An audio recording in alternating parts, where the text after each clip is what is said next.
The bodies of the dead were not recovered till towards dawn. Diana had her arms tight round the neck of the young man, choking him. "She killed him," said Gerald. The moon S101 down the sky and sank at last. The lake was sunk to quarter size. It had horrible raw banks of clay, that smelled of raw rottenish water. Dawn roused faintly behind the eastern hill. Water still boomed through the sluice. As the birds were whistling for the first morning, and the hills at the back of the desolate lake stood radiant with the new mists, there was a straggling procession up to Shortlands, men the bodies on a stretcher, Gerald going beside them, the two fathers following in silence. The family was all sitting up, waiting. Somebody must go to tell the mother, in her room. Doctor in secret struggled to bring back his son, till he himself was exhausted.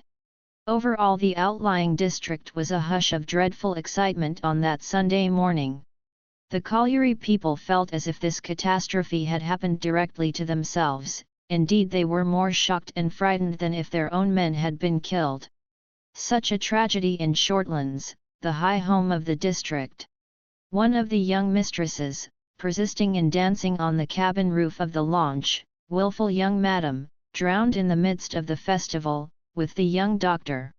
Everywhere on the Sunday morning, the colliers wandered about, discussing the calamity.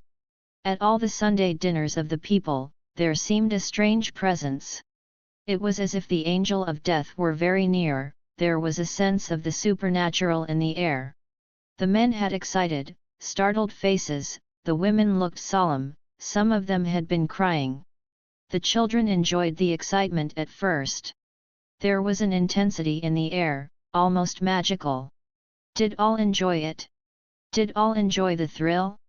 Gudrun had wild ideas of rushing to comfort Gerald. She was thinking all the time of the perfect comforting, reassuring thing to say to him.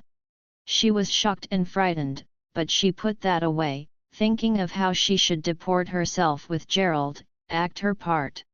That was the real thrill, how she should act her part. Ursula was deeply and passionately in love with Birkin, and she was capable of nothing. She was perfectly callous about all the talk of the accident, but her estranged air looked like trouble. She merely sat by herself, whenever she could, and longed to see him again. She wanted him to come to the house. She would not have it otherwise. He must come at once. She was waiting for him. She stayed indoors all day, waiting for him to knock at the door.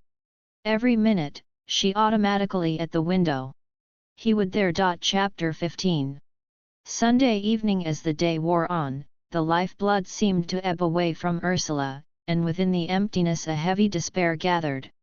Her passion seemed to bleed to death, and there was nothing.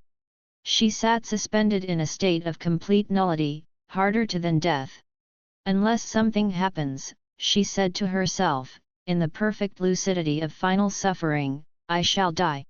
I am at the end of my line of life. She sat crushed and obliterated in a darkness that was the border of death. She realized how all her life she had been drawing nearer and nearer to this brink, where there was no beyond, from which one had to leap like Sappho into the unknown. The knowledge of the imminence of death was like a drug. Darkly, without thinking at all, she knew that she was near to death. She had traveled all her life along the line of fulfillment, and it was nearly concluded. She knew all she had to know, she had experienced all she had to experience, she was fulfilled in a kind of bitter ripeness, there remained only to fall from the tree into death. And one must fulfill one's development to the end, must read the adventure to its conclusion. And the next step was over the border into death. So it was then. There was a certain peace in the knowledge. After all, when one was fulfilled, one was happiest in falling into death, as a bitter fruit plunges in its ripeness downwards. Death is a great consummation, a consummating experience. It is a development from life. That we know, while we are yet living. Vivat then need we think for further? One can never see the consummation. It is enough that death is a great and conclusive experience. Why should we ask what comes after the experience, when the experience is still unknown to us? Let us die, since the great is the one that follows now all the rest, death, which is the next great crisis in front of which we have arrived. If we wait, if we balk the issue, we do but hang the gates in undignified uneasiness. There it is, in front of us, as in front of Sappho, the illimitable space. Thereinto goes the journey. Have we not the courage to go on with our journey? Must we cry El daren't? On ahead we will go, into death, and whatever death may mean. If a man can see the next step to be taken, why should he fear the next but one? Why ask about the next but one? Of the next step we are certain. It is the step into death. L shall die, I shall quickly die, said Ursula to herself, clear as if in a trance, clear, calm, and certain beyond human certainty. But somewhere behind, in the twilight, there was a bitter weeping and a hopelessness. That must not be attended to.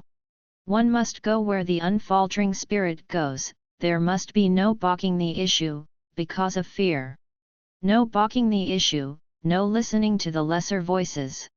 If the deepest desire now, to go on into the unknown of death, shall one forfeit the deepest truth for one more shallow? Then let it end, she said to herself.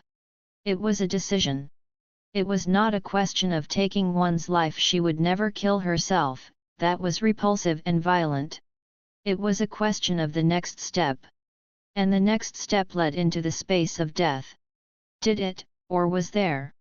Her thoughts drifted into unconsciousness, she sat as if asleep beside the fire. And then the thought came back. The space, oh death! Could she give herself to it? Ah yes, it was asleep.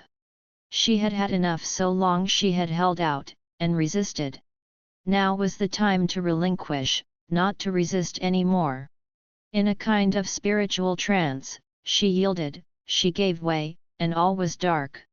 She could feel, within the darkness, the terrible assertion of her, the unutterable anguish of dissolution, the only anguish that is too much, the far-off, awful nausea of dissolution set in within the body. Does the body correspond so immediately with the spirit, she asked herself. And she knew, with the clarity of ultimate knowledge, that the body is only one of the manifestations of the spirit. The transmutation of the integral spirit is the transmutation of the physical body as well. Unless I set my will, unless I absolve myself from the rhythm of life, fix myself and remain static, cut off from living, absolved within my own will. But better die than live mechanically a life that is a repetition of repetitions. To die is to move on with the invisible. To die is also a joy of submitting to that which is greater than the known, namely, the pure unknown. That is a joy. But to live mechanized and cut off within the motion of the will, to live as an entity absolved from the unknown, that is shameful and ignominious. There is no ignominy in death. There is complete ignominy in an unreplenished, mechanized life. Life indeed may ignominious, shameful to the soul. But death is never a shame.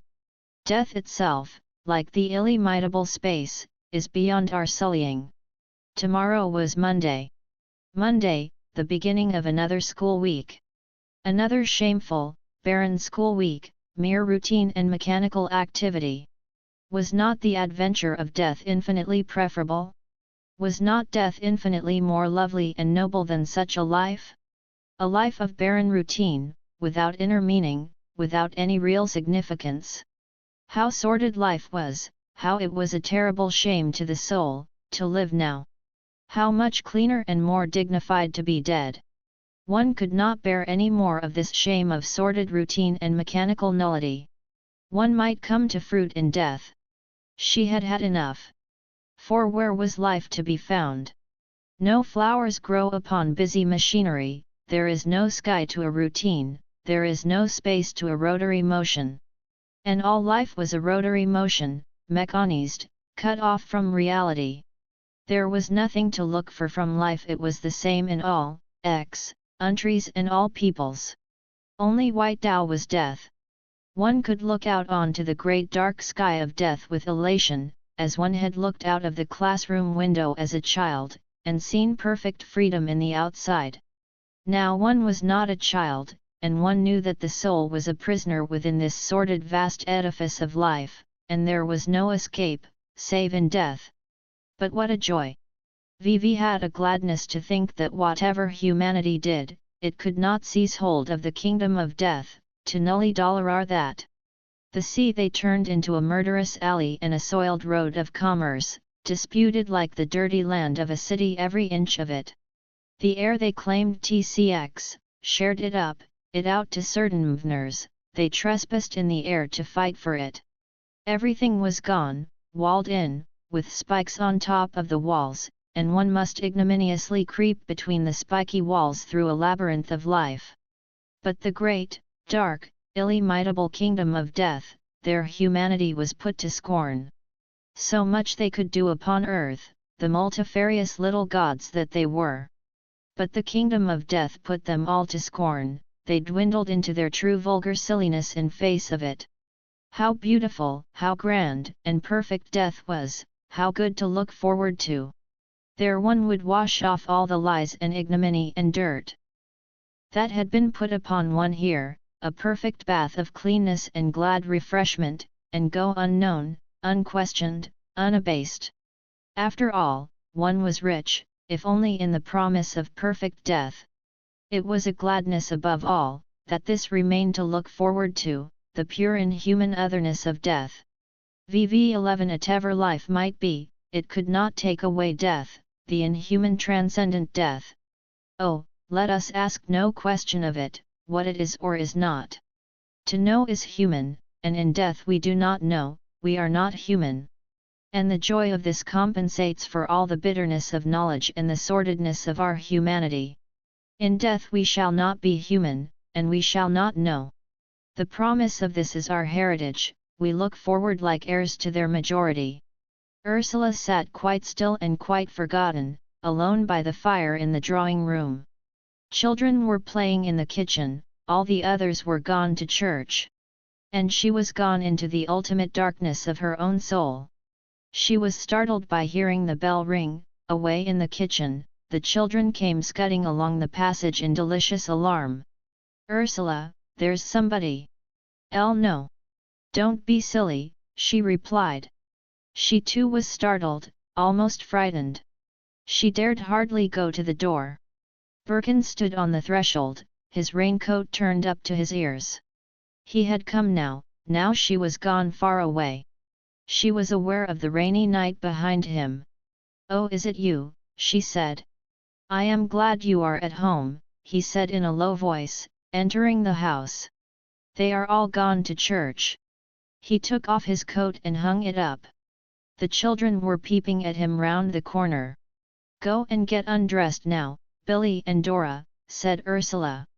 "Mother will be back soon, and she'll be disappointed if you're not in bed." The children, in a sudden angelic mood, retired without a word. Birkin and Ursula went into the drawing room. The fire burned low. He looked at her and wondered at the luminous delicacy of her beauty, and the wide shining of her eyes. He watched from a distance, with wonder in his heart. She seemed transfigured with light. "Vivi, what have you been doing all day?" he asked her. "Only sitting about," she said. He looked at her. There was a change in her. But she was separate from him. She remained apart, in a kind of brightness. They sat silent in the soft light of the lamp. He felt he ought to go away again, he ought not to have come. Still he did not gather enough resolution to move. But he was de trop, her mood was absent and separate. Then there came the voices of the children calling shyly outside the door, softly, with self-excited timidity, "Ursula! Ursula!" She rose and opened the door. On the threshold stood the two children in their long nightgowns, with wide-eyed, angelic faces. They were being very good for the moment, playing the role perfectly of two obedient children. "Shall you take us to bed?" said Billy, in a loud whisper. "Vvhy you are angels tonight," she said softly. Won't you come and say good night to Mr. Birkin? The children merged shyly into the room, on bare feet. Billy's face was wide and grinning, but there was a great solemnity of being good in his round blue eyes. Dora, peeping from the floss of her fair hair, hung back like some tiny dryad, that has no soul. Will you say good night to me? Asked Birkin, in a voice that was strangely soft and smooth. Dora drifted away at once, like a leaf lifted on a breath of wind. But Billy went softly forward, slow and willing, lifting his pinched-up mouth implicitly to be kissed. Ursula watched the full, gathered lips of the man gently touch those of the boy, so gently. Then Birkin lifted his fingers and touched the boy's round, confiding cheek, with a faint touch of love. Neither spoke. Billy seemed angelic like a cherub boy, or like an acolyte.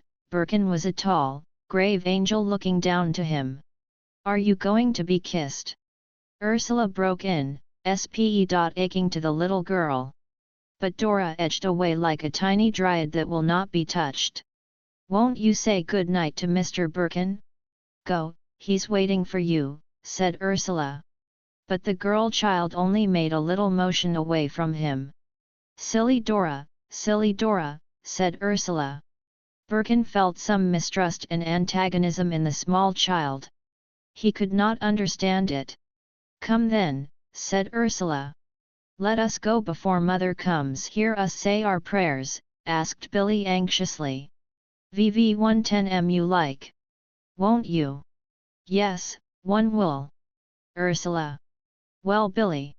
Is it whom you like? That's it. Well what is whom? It's the accusative of who. There was a moment's contemplative silence, then the CX, and fighting, is it? Birkin smiled to himself as he sat by the fire. When Ursula came down he sat motionless, with his arms on his knees. She saw him, how he was motionless and ageless, like some crouching idol, some image of adiathly religion. He looked round at her, and his face, very pale and unreal, seemed to gleam with a whiteness almost phosphorescent. Don't you feel well? She asked, in indefinable repulsion. I hadn't thought about it. But don't you know without thinking about it? He looked at her, his eyes dark and swift, and he saw her revulsion. He did not answer her question. Don't you know whether you are unwell or not, without thinking about it? She persisted. Not always, he said coldly. But don't you think that's very wicked? Wicked? Yes. I think it's criminal to have so little connection with your body that you don't even know when you are ill.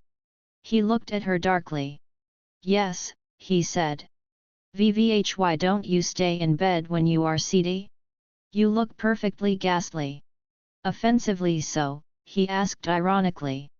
Yes, quite offensive. Quite repelling. Ah. Well that's unfortunate. And it's raining, and it's a horrible night. Really, you shouldn't be forgiven for treating your body like it you ought to suffer, a man who takes as little notice of his body as that. Takes as little notice of his 9dy as that, he echoed mechanically. This cut her short, and there was silence. The others came in from Chumho, and the two had the girls to face, then the mother and Gudrun, and then the father and the good evening, said Brangwen, faintly surprised. Came to see me, did? No, said Birkin, not anything, in particular, that is. The day was dismal, and I thought you wouldn't mind if I called in. It has been a depressing day, said Mrs. Brangwen sympathetically. At that moment the voice of the children were heard calling from upstairs, Mother! Mother! She lifted her face and answered mildly into the distance, I shall come up to you in a minute, Doisy. Then to Birkin, there is nothing fresh at Shortlands, I suppose? Ah, she sighed, no, poor things, I should think not. You've been over there today, I suppose, asked the father. Gerald came round to tea with me, and I walked back with him. The house is overexcited and unwholesome, I thought. Elle should think they were people who hadn't much restraint, said Gudrun. Or too much, Birkin answered. Oh yes, I'm sure, said Gudrun, almost vindictively, one or the other. They all feel they ought to behave in some unnatural fashion, said Birkin. People are in grief, they would do better to cover their faces and keep in retirement, as in the old days. Certainly, cried Gudrun, flushed and inflammable. Hat can be worse than this public grief. What is more horrible, more false? If grief is not private, and hidden, what is? Exactly, he said. I felt ashamed when I was there and they were all going about in a lugubrious false way, they must not natural or ordinary. Well, said Mrs. Brangwen, offended at this criticism, it isn't so easy to bear a trouble like that. And she went upstairs to the children. He remained only a few minutes longer, then took his leave. When he was gone, Ursula felt such a poignant hatred of him, that all her brain seemed turned into a sharp crystal of fine hatred. Her whole nature seemed sharpened and intensified into a pure dart of hate. She could not imagine what it was.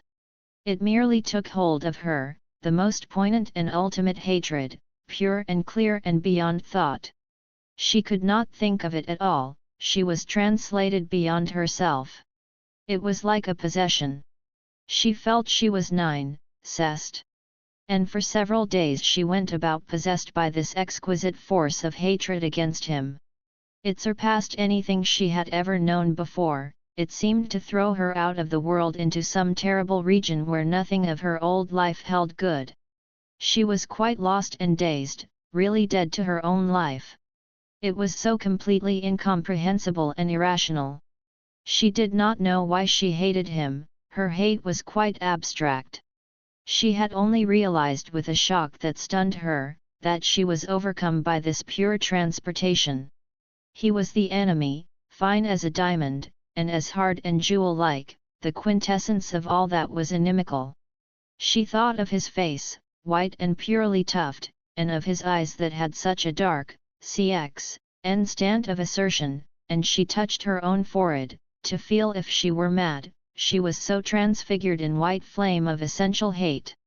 It was not temporal, her hatred, she did not hate him for this or for that, she did not want to do anything to him, to have any connection with him. Her relation was ultimate and utterly words, the hate was so pure and gem-like. It was as if he were a beam of essential enmity, a beam of light that did not only destroy her, but denied her altogether, revoked her whole world. She saw him as a clear stroke of uttermost contradiction, a strange gem-like being whose existence defined her own non-existence. When she heard he was ill again, her hatred only intensified itself a few degrees, if that were possible. It stunned her and annihilated her, but she could not escape it. She could not escape this transfiguration of hatred that had come upon her. Chapter 16. Man to man he lay sick and unmoved, in pure opposition to everything. He knew how near to breaking was the vessel that held his life. He knew also how strong and durable it was. And he did not care.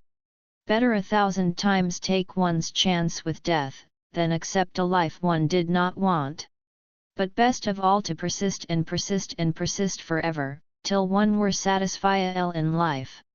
He knew that Ursula was referred back to him. He knew his life rested with her. But he would rather not live than accept the love she proffered. Old way of love seemed a dreadful bondage, a sort of conscription. It was in him he did not know, but the thought of love, marriage, and children, and a life lived together, in the horrible privacy of domestic and connubial satisfaction, was repulsive. He wanted something clearer, more open, cooler, as it were. The hot narrow intimacy between man and wife was abhorrent. Way they shut their doors, these married, and shut themselves into their own exclusive alliance with each other, even in love, him.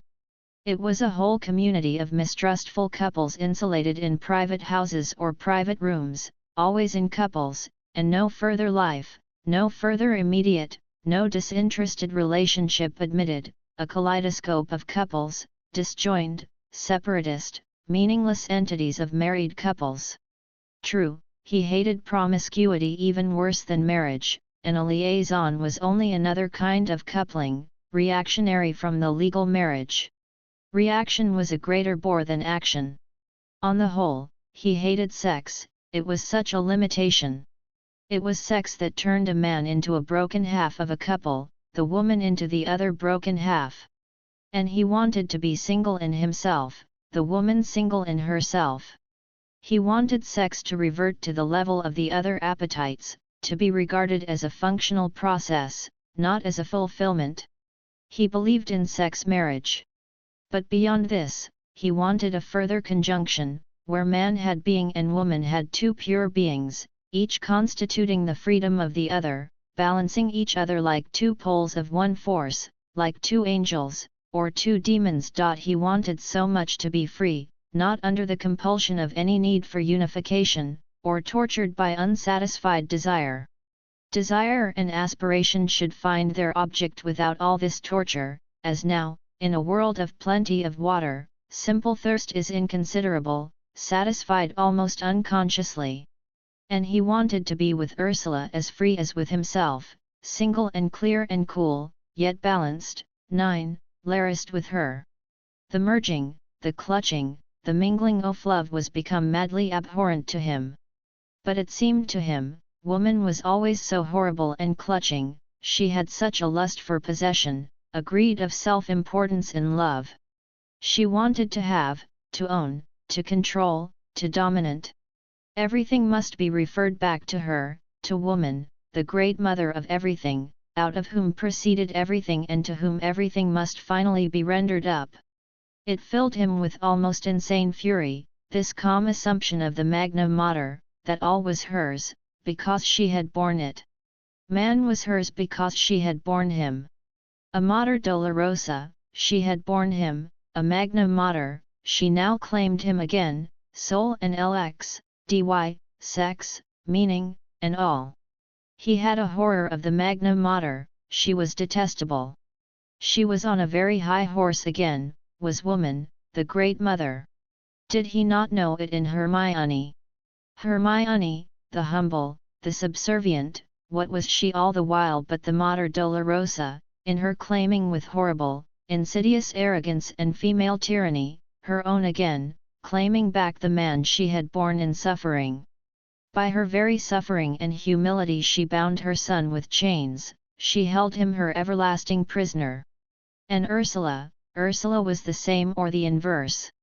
She too was the awful, arrogant queen of life, as if she were a queen bee on whom all the rest depended.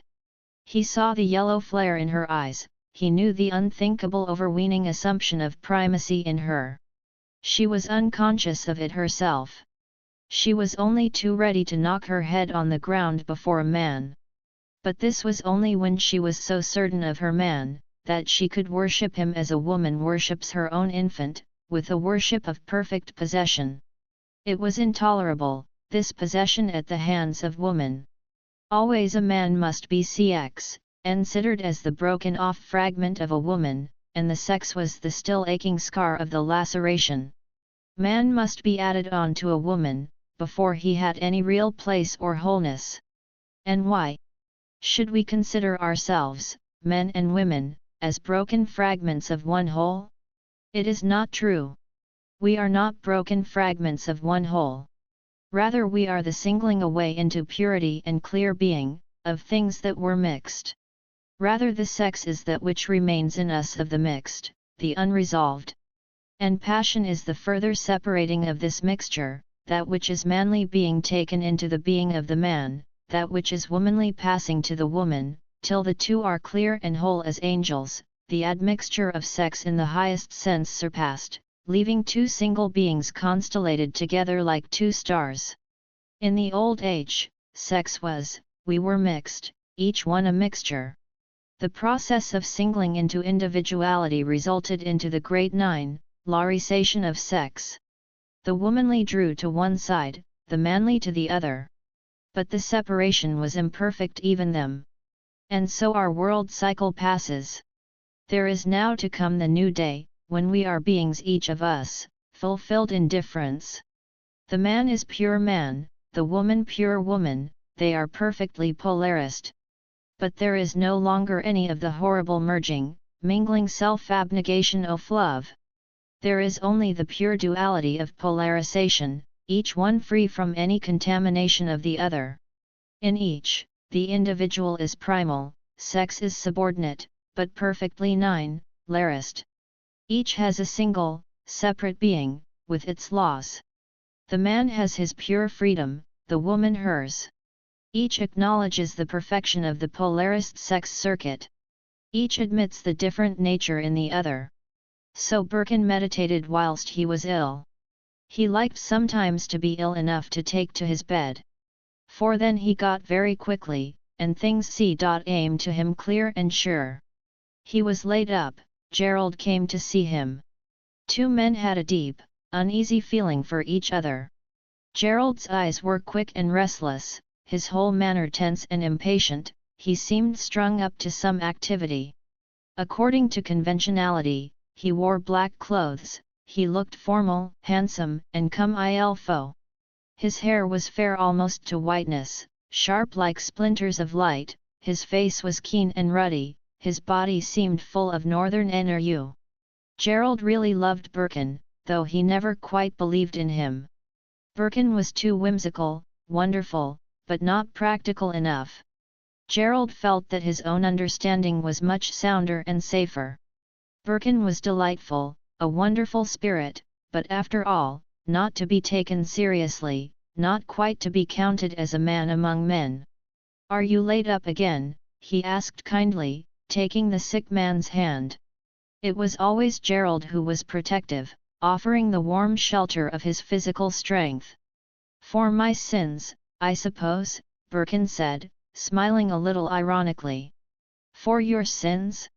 Yes, probably that is so. You should sin less, and keep better in health. You'd teach me."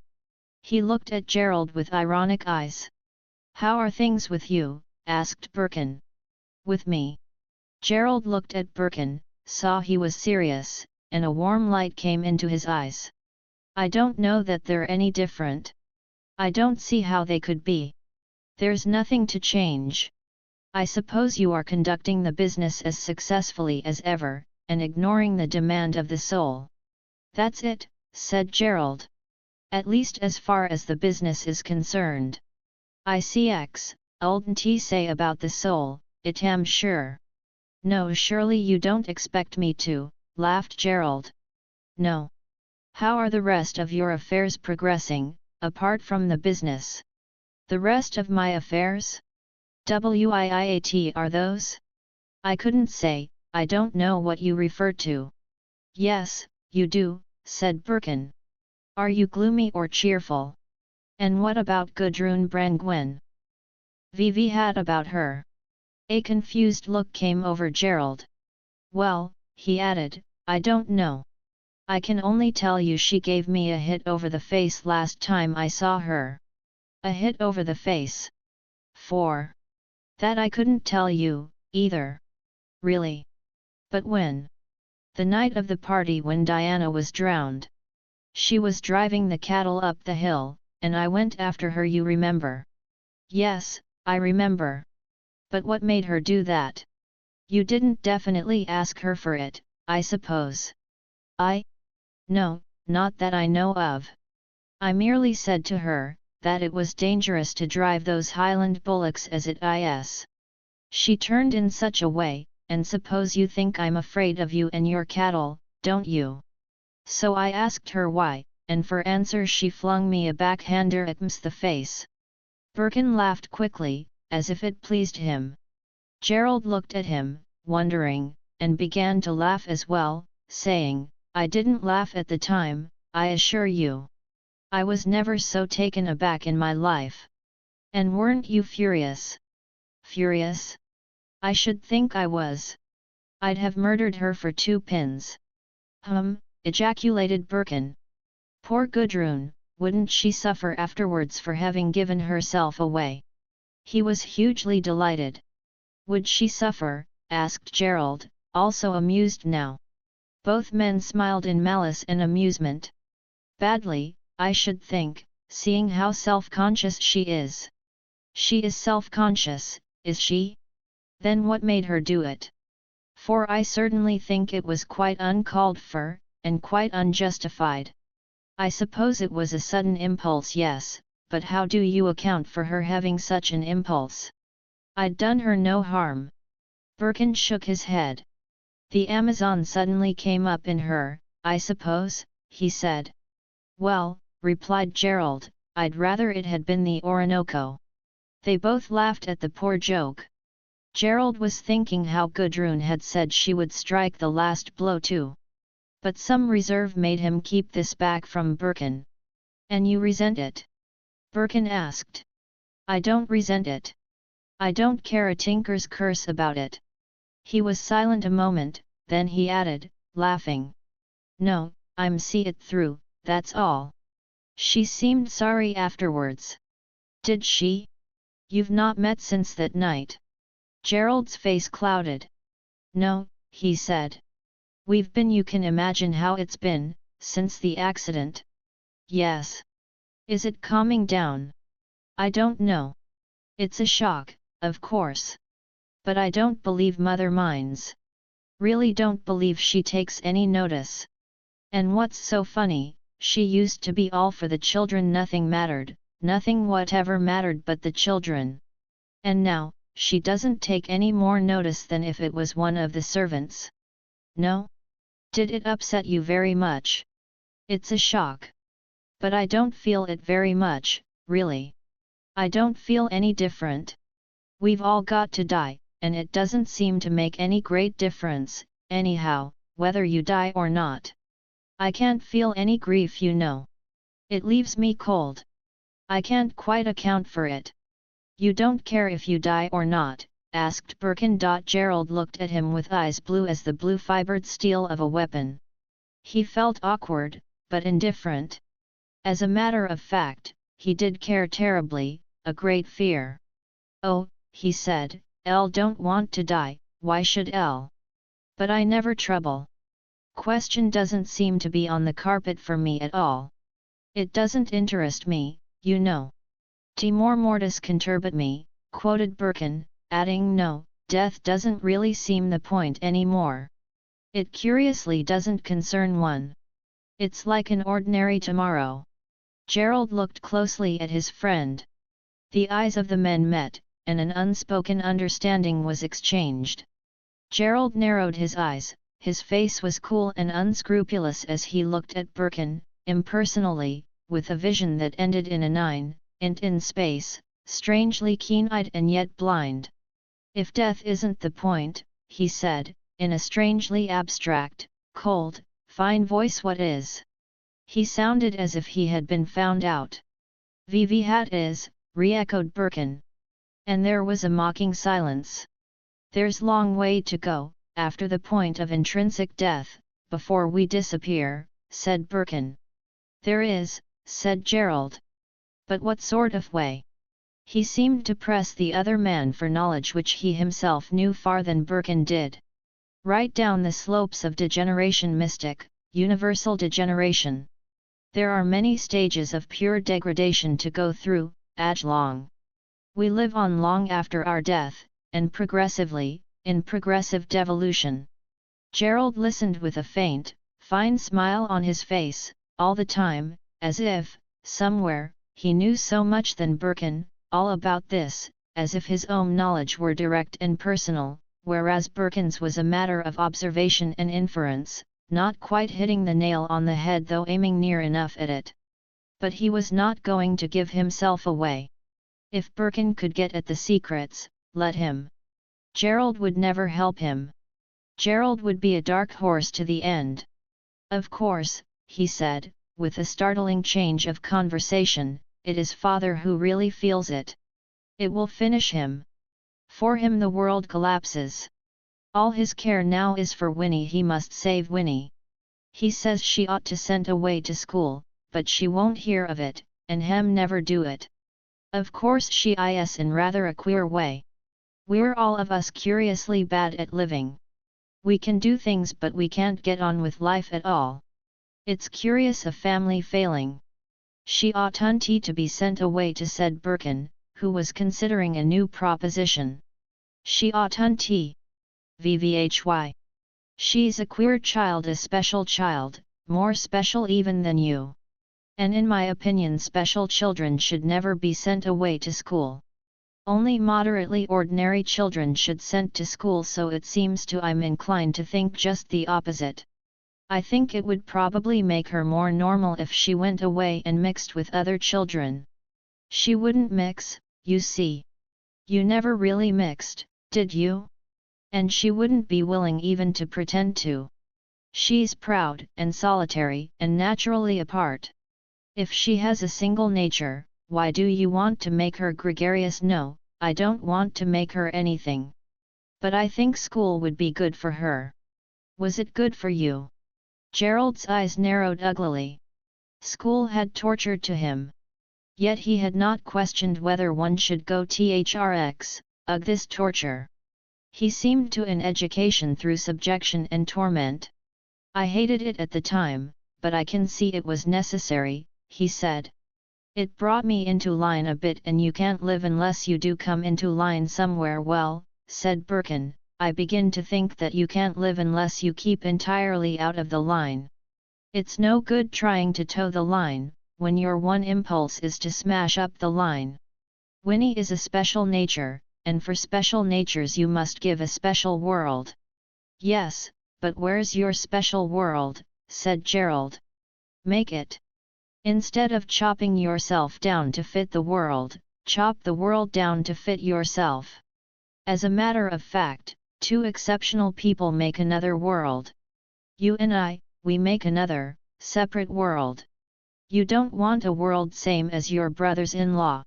It's just the special quality you value. Do you want to be normal or ordinary?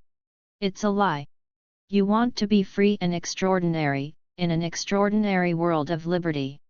Gerald looked at Birkin with subtle eyes of knowledge. But he would never openly admit what he felt. He knew more than Birkin, in one direction much more.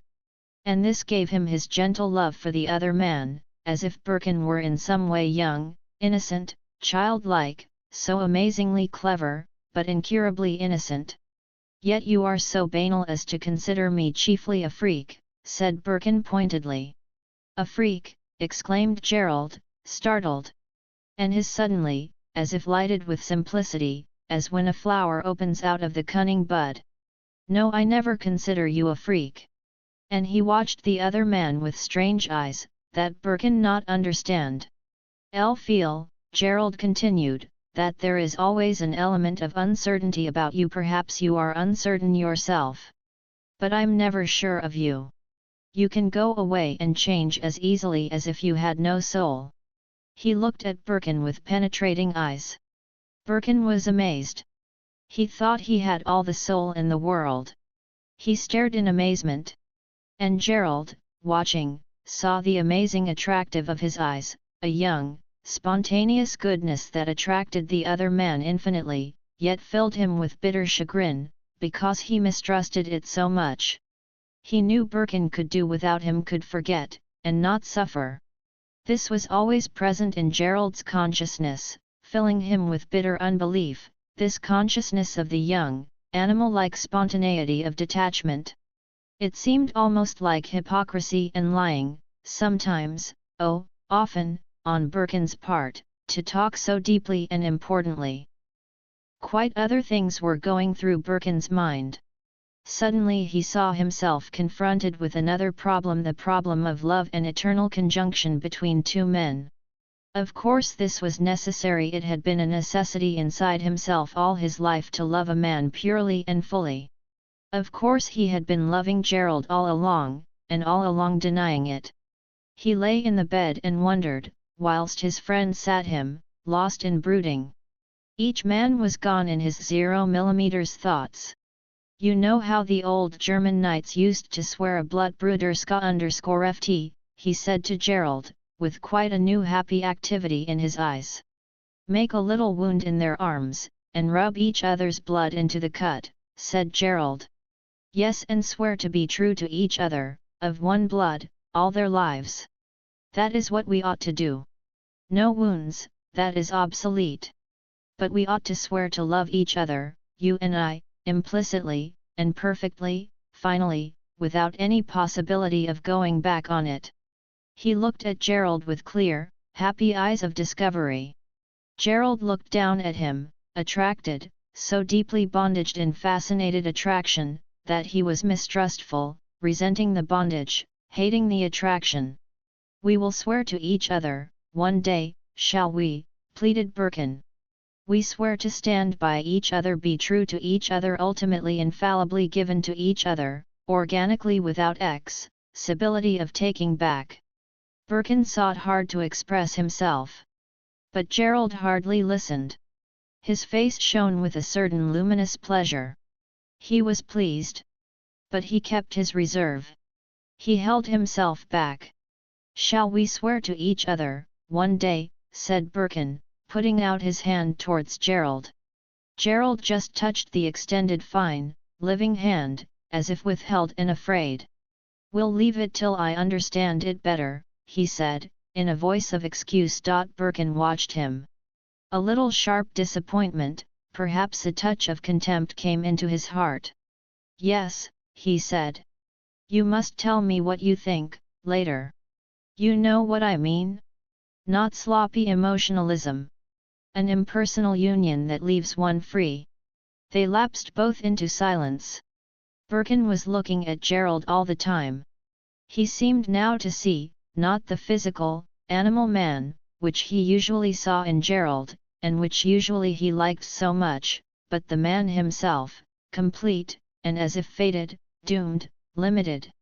This strange sense of fatality in Gerald, as if he were limited to one form of existence, one knowledge, one activity, a sort of fatal halfness, which to himself seemed wholeness, always overcame Birkin after their moments of passionate approach, and filled him with a sort of contempt, or boredom. It was the insistence on the limitation which so bored Birkin in Gerald. Gerald CX, old never fly away from himself, in real indifferent gaiety. He had a clog, a sort of monomania. There was silence for a time. Then Birkin said, in a lighter tone, letting the stress of the contact pass, "Can't you get a good governess for exceptional?" Hermione Rodis suggested we should ask Gudrun to teach her to draw and to in clay. "You know Winnie is astonishingly clever with that plasticine stuff. Hermione declares she is an artist."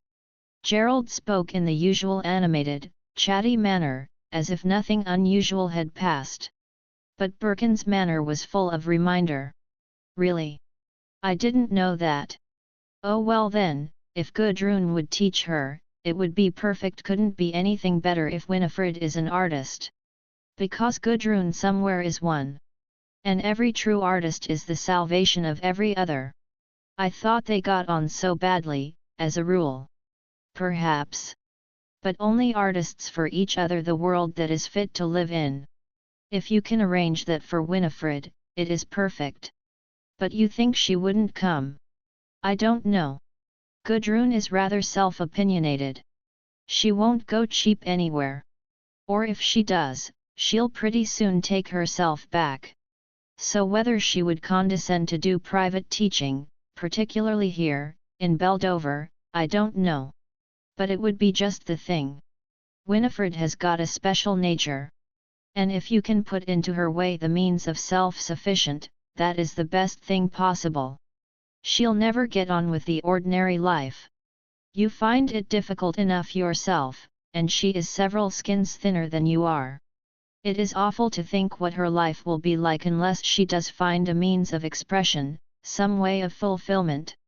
You can see what mere leaving it to fate brings. You can see how much marriage is to be trusted to look at your own mother. Do you think mother is abnormal? No. I think she only wanted something more, or other than the common run of life. And not getting it, she has gone wrong perhaps. After producing a brood of wrong children," said Gerald gloomily. "No more wrong than any of the rest of us," Birkin replied. "The most normal have the worst subterranean selves, take them one by one. Sometimes I think it is a curse to alive, said Gerald with sudden impotent anger. Well, said Birkin, why not? Let it be a curse sometimes to alive, at other times it is anything but a curse. You've got plenty of zest in it really. Less than you'd think, said Gerald, revealing a strange poverty in his look at the other man. There was silence, each thinking his own thoughts. I don't see what she has to distinguish between teaching at the grammar school, and coming to teach Win, said Gerald. The difference between a public servant and a private one. The only nobleman today, king, and only aristocrat, is the public, the public. You are quite willing to serve the public, but to be a private tutor I don't want to serve either, no. And Gudrun will probably feel the same. Gerald thought for a few minutes. Then he said, at all events, father won't make her feel like a private servant. He will be fussy and grateful enough. So he ought. And so ought all of you. Do you think you can hire a woman like Gudrun Brandgwen with money? She is your equal like anything, probably your is she, said Gerald. Yes, and if you haven't the guts to know it, I hope she'll leave you to your own devices. Nevertheless, said Gerald, if she is my equal, I wish she weren't a teacher, because I don't think teachers as a rule are my equal. Nor do I, damn them. But am I a teacher because I teach, or a parson because I preach? Gerald laughed. He was always uneasy on this score. He did not want to claim social superiority, yet he would not claim intrinsic personal superiority. Beck% lose, he would never base his standard of values on pure being. So he wobbled a tacit assumption of social standing. No, Birkin wanted him to accat the fact of intrinsic difference between human beings, which he did not intend to accept. It was against his social honor, his principle. He rose to go. I've been neglecting my business all this while, he said smiling. Elle ought to have reminded you before, Birkin replied, laughing and mocking. I knew you'd say something like that, laughed Gerald, rather uneasily. Did you? Yes, Rupert. It wouldn't do for us all to be like you are, we should soon be in the cart. I am above the world, I shall ignore all businesses. Of course, we're not in the cart now, said Birkin, satirically, not as much as you make out. At any rate, we have enough to eat and be satisfied, added Birkin. Gerald came near the bed and stood looking down at Birkin, whose throat was, whose tossed hair fell attractively on the warm brow, above the eyes that were so unchallenged and still in the satirical face. Gerald, full-limbed and turgid with energy, stood unwilling to go. He was held by the presence of the other man. He had not the power to go away. So, said Birkin. Goodbye. And he reached out his hand from under the bedclothes, smiling with a glimmering look. Goodbye, said Gerald, taking the warm hand of his friend in a firm grasp. Elle shall come again. I miss you down at the mill. I'll be there in a few days, said Birkin. The eyes of the two men met again. Gerald's, that were keen as a hawk's, were suffused now with warm light and with unadmitted love. Birkin looked back as out of a darkness, unsound and unknown, yet with a kind of warmth that seemed to flow over Gerald's brain like a fertile sleep. Goodbye then. There's nothing I can do for you. Nothing, thanks. Birkin watched the black-clothed form of the other man move out of the door. The bright head was gone. He turned over to sleep. Chapter 17. The industrial magnate in Beldover. There was for Ursula and for Gudrun an interval. It seemed to Ursula as if Birkin had gone out of her for the time. He had lost his significance. He scarcely mattered in her world. She had her own friends, her own activities, her own life. She turned back to the old ways with zest, away from him. And Gudrun, after feeling every moment in all her veins conscious of Gerald Critch, connected even physically with him, was now almost indifferent to the thought of him. She was nursing new schemes for going away and trying a new form of life. All the time, there was something in her urging her to avoid the final establishing of a relationship with Gerald. She felt it would wiser and better to have no more than a casual acquaintance with him. She had a scheme for going to St. Petersburg, where she had a friend who was a sculptor like herself, and who lived with a wealthy Russian whose hobby was jewel making. The emotional, rather rootless life of the Russians appealed to her. She did not want to go to Paris. Paris was dry, and essentially boring. She would like to go to Rome, Munich, Vienna, or to St. Petersburg or Moscow. She had a friend in St. Petersburg and a friend in Munich. To each of these she wrote, asking about rooms. She had a certain amount of money.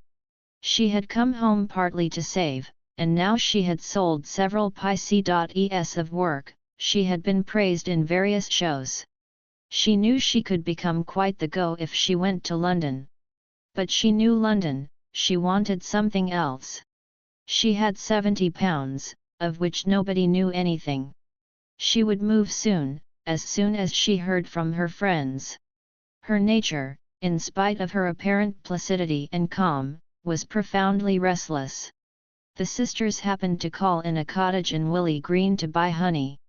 Mrs. Kirk, a stout, pale, sharp-nosed woman, sly, honeyed, with something shrewish and cat-like beneath, asked the girls into her too cosy, too tidy kitchen. There was a cat-like comfort and cleanliness everywhere. Yes, Miss Brangwen, she said, in her slightly whining, insinuating voice, and how do you like being back in the old place, then? Gudrun, whom she addressed, hated her at once. I don't care for it, she replied abruptly. You don't? Well, I suppose you found a difference from London. You like life, and big, grand places. Some of us has to be content with Willey Green and Beldover. And what do you think of our grammar as there's so much talk about? VV11 at do I think of it? Gudrun looked round at her slowly. Do you mean, do I think it's a good school? Yes. Is your opinion of it? I do think it's a good school. Gudrun was very cold and repelling. She knew the common people hated the school. You do, then. I've heard so much, one way and the other. It's nice to know what those that's in it feel. But opinions vary, don't they? Mr. Critchup at High Clothes is all for it. Poor man, I'm afraid he's not long for this world. He's very poorly. Is he worse? Asked Ursula. Yes, since they lost Miss Diana. He's gone off into a shadow. Poor man, he's had a world of trouble. Has he? Asked Gudrun, faintly ironic. He has, a world of trouble. And as nice and kind a gentleman as ever you could wish to meet. His children don't take after him. I suppose they take after their mother, said Ursula. In many ways. Mrs. Crick lowered her voice a little. She was a proud haughty lady when she came into these parts, my word, she was that. She mustn't be looked at, and it was worth your life to speak to her. The woman made a dry, sly face. Did you know her when she was first married? Yes, I knew her. I nursed 3 of her children. And proper little terrors they were, little fiends that Gerald was a demon if ever there was one, a proper demon, at 6 months old. A curious malicious, sly tone came into the woman's voice. Really, said Gudrun. That masterful he'd mastered one nurse at 6 months. Kick, and scream, and struggle like a demon. Many's the time I've pinched his little bottom for him, when he was a child in arms. And he'd have been better if he'd had it pinched oftener. But she wouldn't have them corrected, no, wouldn't hear of it. I can remember the rows she had with Mr. Critch, my word. He'd got worked up, properly worked up till he could stand no more, he'd lock the study door and whip them. But she paced up and down all the while like a tiger outside, like a tiger, with very murder in her face. She had a that could look death. And when the door was opened, she'd go in with her hands. Have you been doing to my children, you coward? She was like one out of her mind. I believe he was frightened of her, he had to be driven mad before he'd lift a finger. Didn't the servants have a life of it? And didn't we used to be thankful when one of them caught it? They were the torment of your life. Really, said Gudrun. In every way. If you wouldn't let them smash their pots on the table, if you wouldn't let them drag the kitten about with a string round its neck, if you wouldn't give them whatever they asked for, every mortal thing, then there was a shine on, and their mother CMing in asking Mat's the matter with him? TV% at have you done to him? VV hat is it, darling? And then she'd turn on you as if she'd trample you under her feet. But she didn't trample on me. I was the only one that could do anything with her demons, for she wasn't going to be bothered with them herself. No, she took no trouble for them.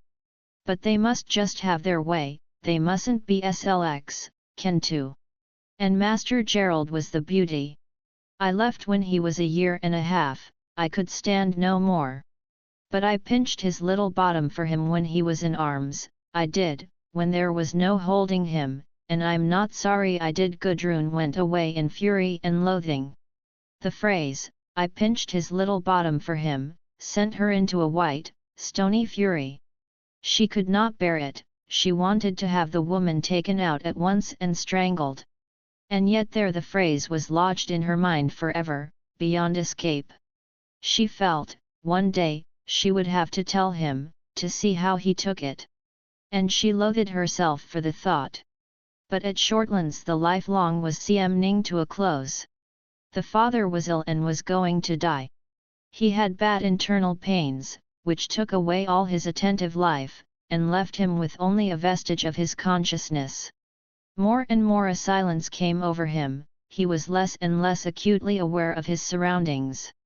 The pain seemed to absorb his activity. He knew it was there, he knew it would come again. It was like something lurking in the darkness within him. And he had not the power, or the will, to seek it out and to know it. There it remained in the darkness, the great pain, tearing him at times, and then being silent. And when it tore him he crouched in silent subjection under it, and when it left him alone again, he refused to know of it. It was within the darkness, let it remain unknown. So he never admitted it, except in a secret corner of himself, where all his never revealed fears and secrets were accumulated. For the rest, he had a pain, it went away, it made no difference. It even stimulated him, excited him. But it gradually his life. Gradually it drew away all his potentiality, it bled him into the dark, it weaned him of life and drew him away into the darkness. And in this twilight of his life little remained visible to him. The business, his work, that was gone entirely. His public interests had as if they had never been. Even his family had become extraneous to him, he could only remember, in some slight non-essential part of himself, that such and such were his children.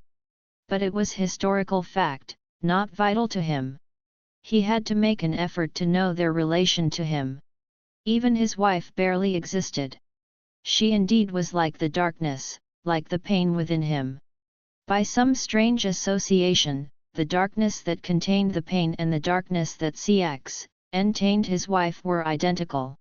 All his thoughts and understandings became blurred and fused, and now his wife and the consuming pain were the same dark secret power against him, that he never faced. He never drove the dread out of its lair within him.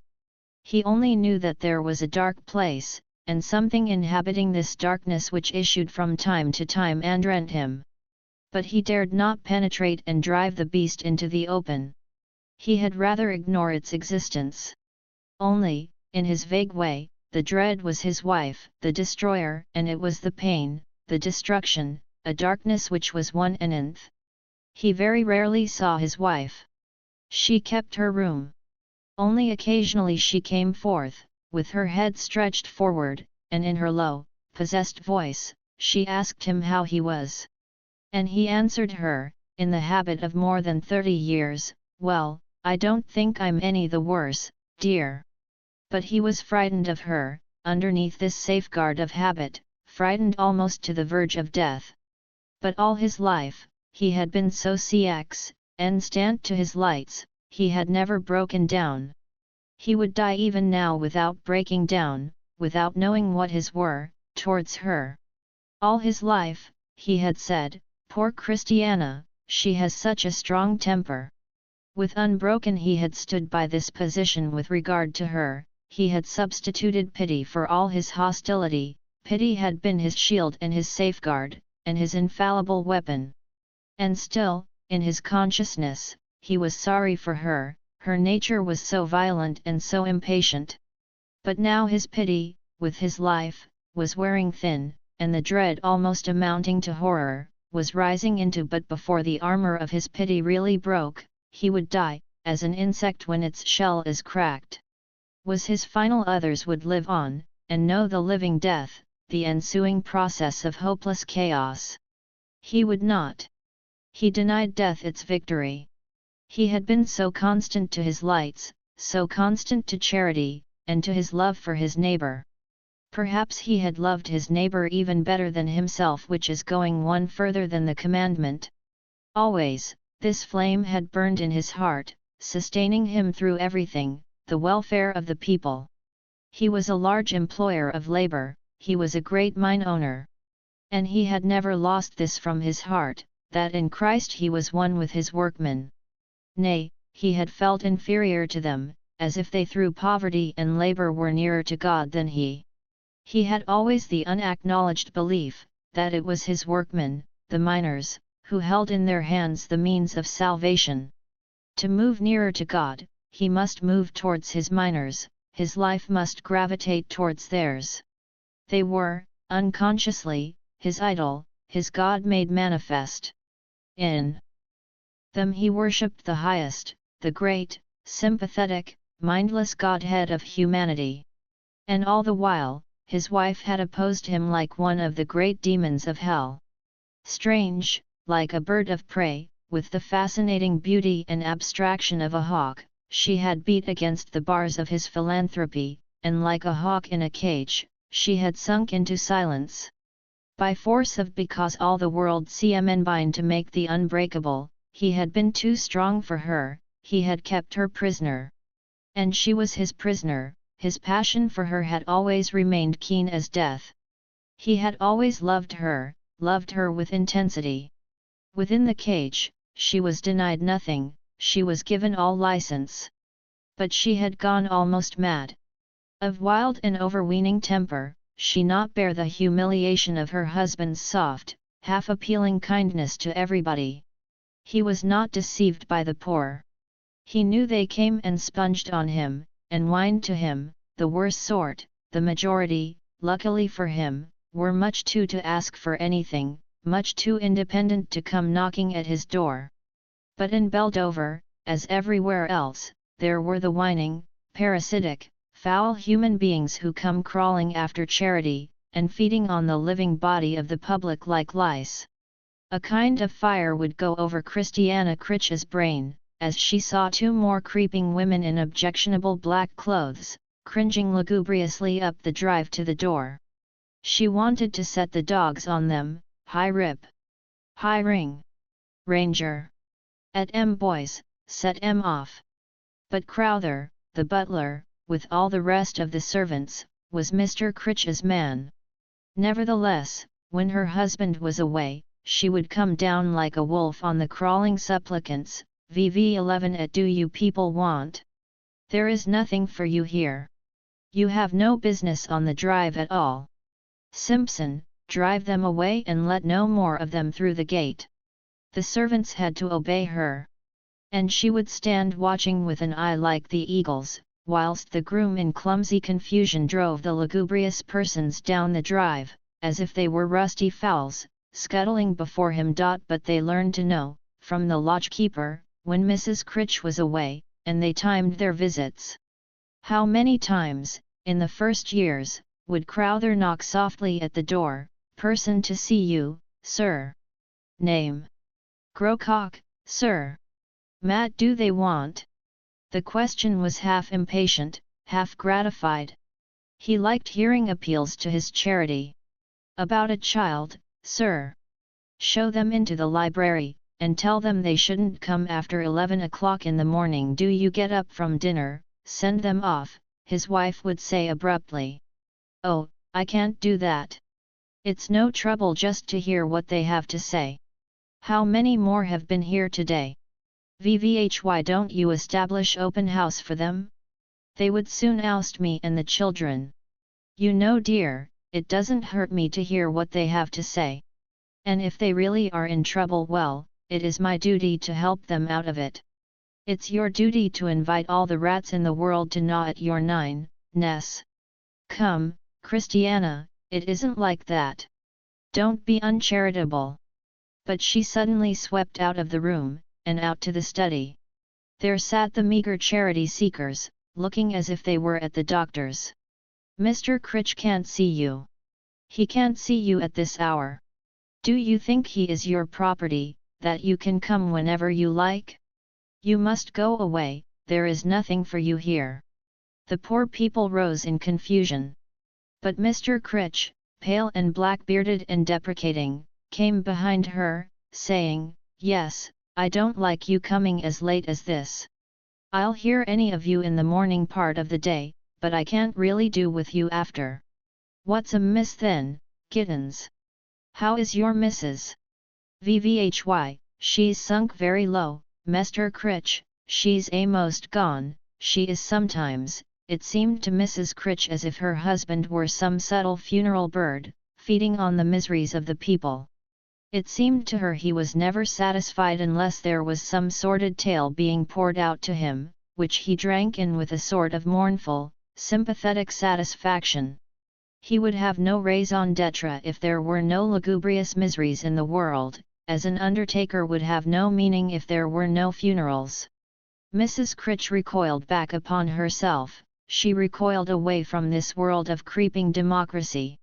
A band of tight, baleful exclusion fastened round her heart, her isolation was fierce and hard, her antagonism was passive but terribly pure, like that of a hawk in AC.H. As the years went on, she lost more and more count of the world, she seemed wrapped in some glittering abstraction, almost purely unconscious. She would wander about the house and about the surrounding country, staring keenly and seeing nothing. She rarely spoke, she had no connection with the world. And she did not even think. She was consumed in a fierce tension of opposition, like the negative pole of a magnet. And she bore many children. For, as time went on, she never her husband in word or deed. She took no notice of him, externally. She submitted to him, let him take what he wanted and do as he wanted with her. She was like a hawk that sullenly submits to everything. The relation between her and her husband was wordless and unknown, but it was deep, awful, a relation of utter interdestruction. And he, who triumphed in the world, he became more and more hollow in his vitality, the vitality was bled from within him, as by some hemorrhage. She was hulked like a hawk in a cage, but her heart was fierce and undiminished within her, though her mind was destroyed. So to the last he would go to her and hold her in his arms sometimes, before his strength was all gone. The terrible white, destructive light that burned in her eyes only excited and roused him. Till he was bled to death, and then he dreaded her more than anything. But he always said to himself, how happy he had been, how he had loved her with a pure and consuming love ever since he had known her. And he thought of her as pure, chaste, the white flame which was known to him alone, the flame of her sex, was a white flower of snow to his mind. She was a wonderful white snow flower, which he had desired infinitely. And now he was dying with all his ideas and interpretations intact. They would only collapse when the breath left his body. Till then they would be pure truths for him. Only death would show the perfect completeness of the lie. Till death, she was his white snow flower. He had her, and her subjugation was to him an infinite chastity in her, a virginity which he could never break, and which dominated him as by a spell. She had let go the outer world, but within herself she was unbroken and unimpaired. She only sat in her room like a moping, dishevelled hawk, motionless, mindless. Her children, for whom she had been so fierce in her youth, now meant scarcely anything to her. She had lost all that, she was quite by herself. Only Gerald, the gleaming, had some existence for her. But of late years, since he had become head of the business, he too was forgotten. I% erase the father, now he was dying, turned for compassion to Gerald. There had always been opposition between the two of them.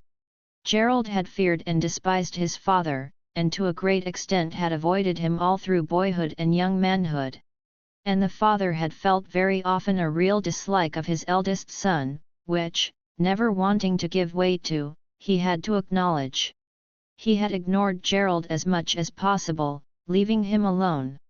Since, however, Gerald had come home and assumed responsibility in the firm, and had proved such a wonderful director, the father, tired and weary of all outside concerns, had put all his trust of these things in his son, implicitly, leaving everything to him, and assuming a rather touching dependence on the young enemy. This immediately roused a poignant pity and allegiance in Gerald's heart, always shadowed by contempt and by unadmitted enmity. For Gerald was in reaction against charity, and yet he was dominated by it, it assumed supremacy in the inner life, and he could not confute it. So he was partly subject to that which his father stood for, but he was in reaction against it. Now he could not save himself. A certain pity and grief and tenderness for his father overcame him, in spite of the deeper, more sullen hostility. The father won shelter from Gerald through compassion. But for love he had Winifred.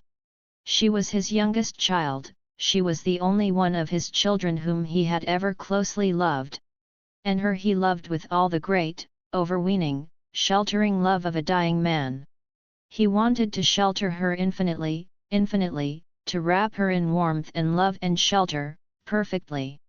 If he could save her she should never know one pain, one grief, one hurt. He had been so right all his life, so constant in his kindness and his goodness. And this was his last passionate righteousness, his love for the child Winifred. Some things troubled him yet. The world had passed away from him, as his strength ebbed. There were no more poor and injured and humble to protect and succour. These were all lost to him. There were no more sons and daughters to trouble him, and to weigh on him as an unnatural responsibility. These too had faded out of reality, all these things had fallen out of his hands, and left him free. There remained the covered fear and horror of his wife, as she sat mindless and strange in her room, or as she came forth with slow, prowling step, her head bent forward.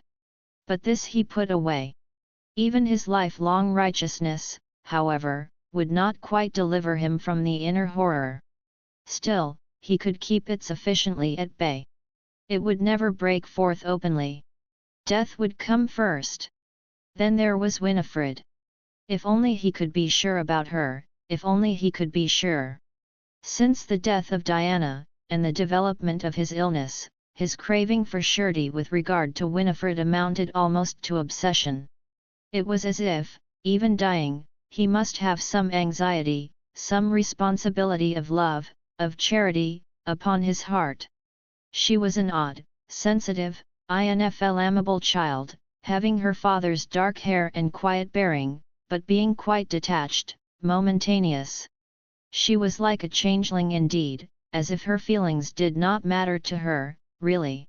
She often seemed to be talking and playing like the gayest and most childish of children. She was full of the warmest, most delightful affection for a few things for her father, and for her animals in particular.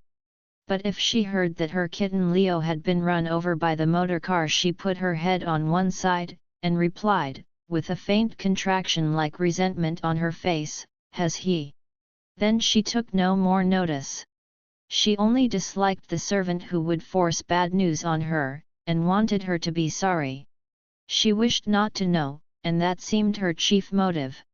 She avoided her mother, and most of the members of her family. She loved her daddy, because he wanted her always to be happy, and because he seemed too young again, and irresponsible in her presence. She liked Gerald, because he was so self-contained. She loved people who would make life a game for her. She had an amazing instinctive critical faculty, and was a pure anarchist, a pure aristocrat at once.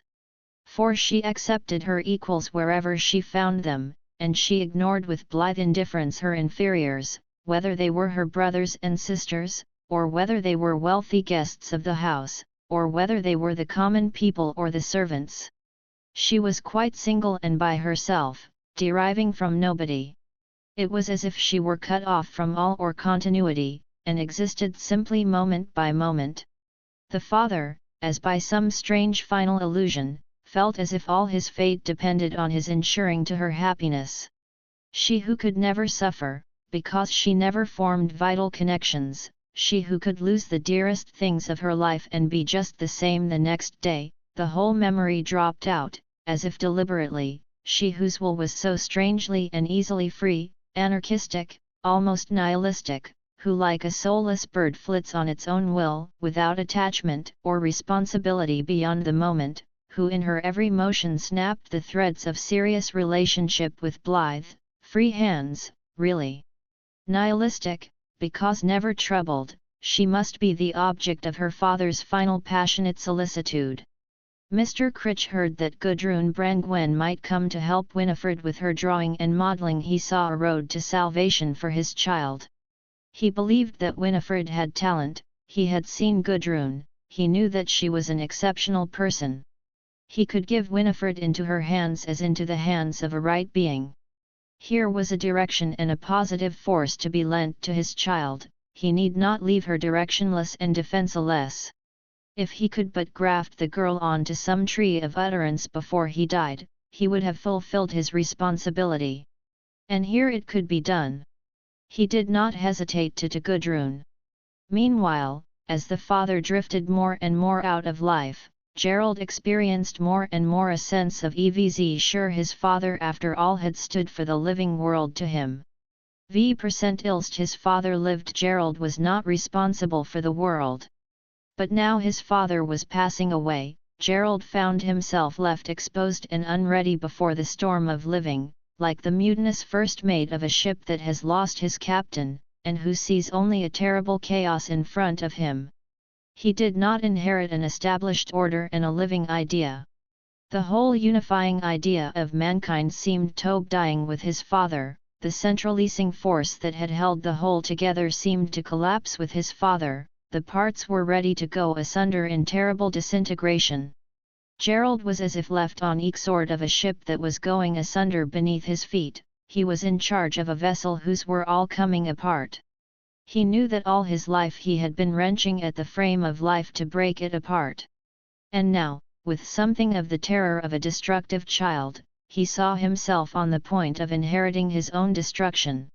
And during the last months, under the influence of death, and of Birkin's talk, and of Gudrun's penetrating being, he had lost entirely that mechanical certainty that had been his triumph.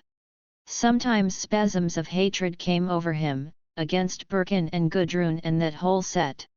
He wanted to go back to the dullest conservatism, to the most stupid of conventional people. He wanted to revert to the strictest Toryism. But the desire did not last long enough to carry him into action.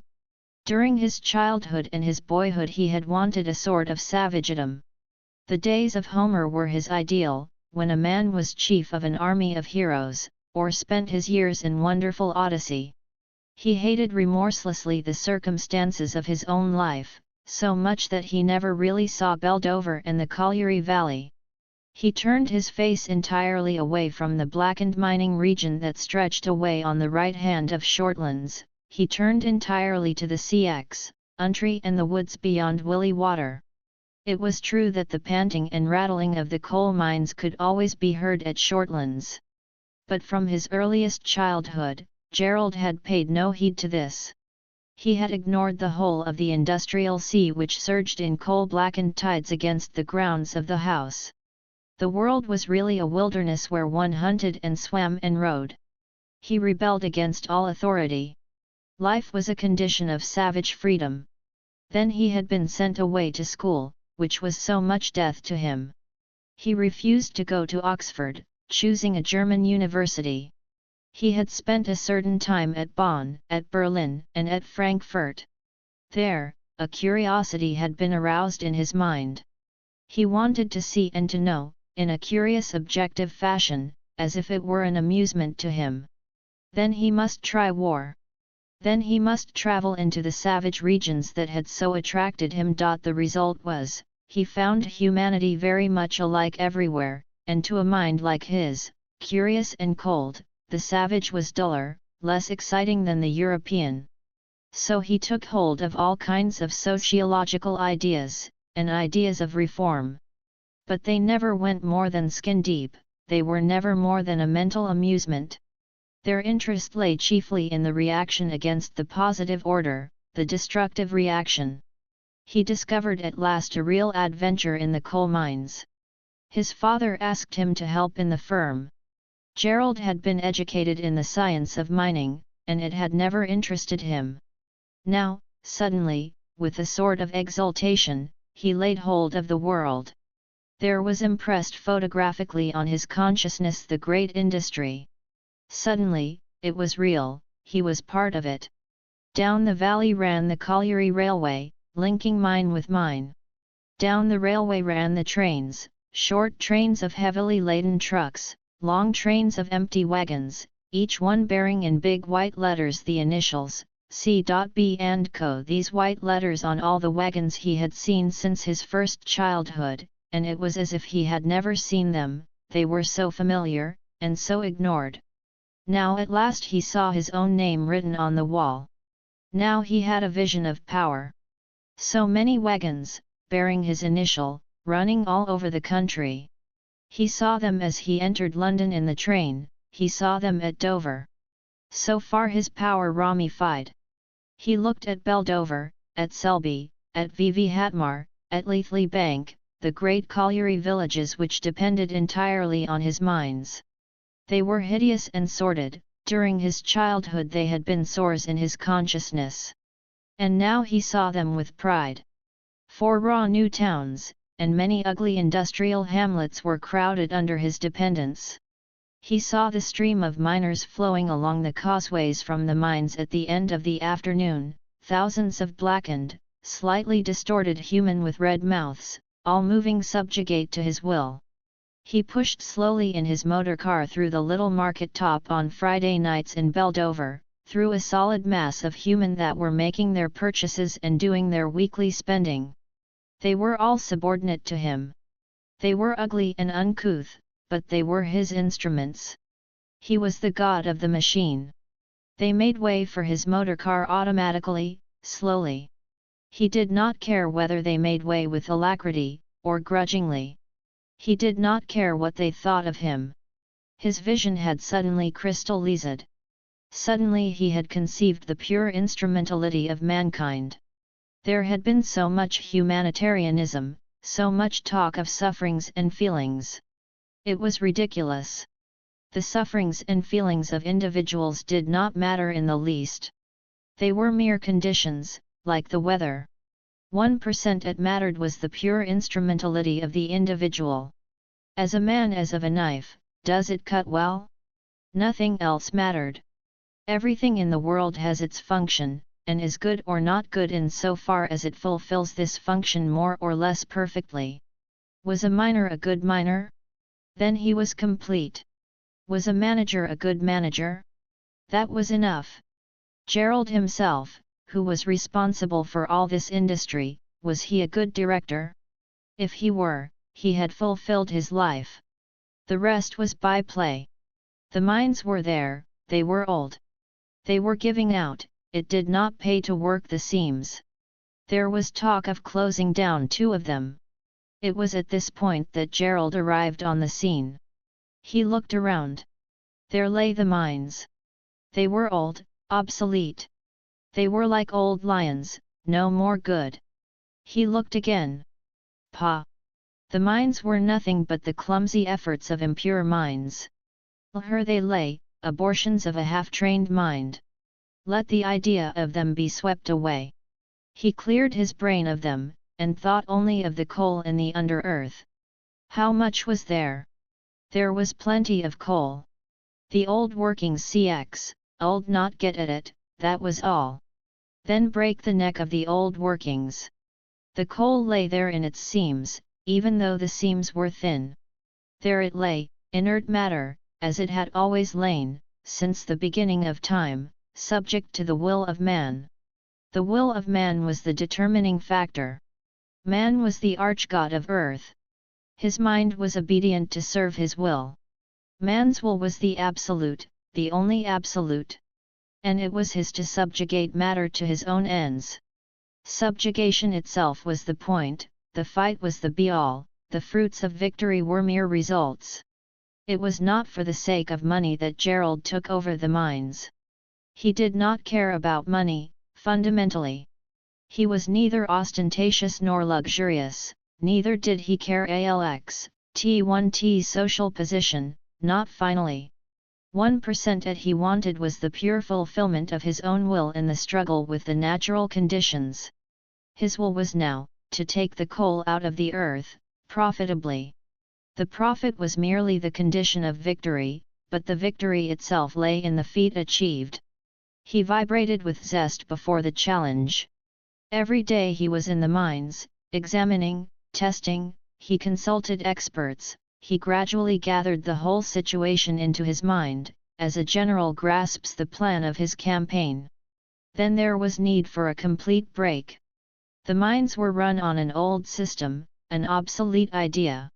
Initial idea had been, to obtain as much money from the earth as would make the owners comfortably rich, would allow the workmen sufficient wages and good conditions, and would increase the wealth of the CX, country altogether.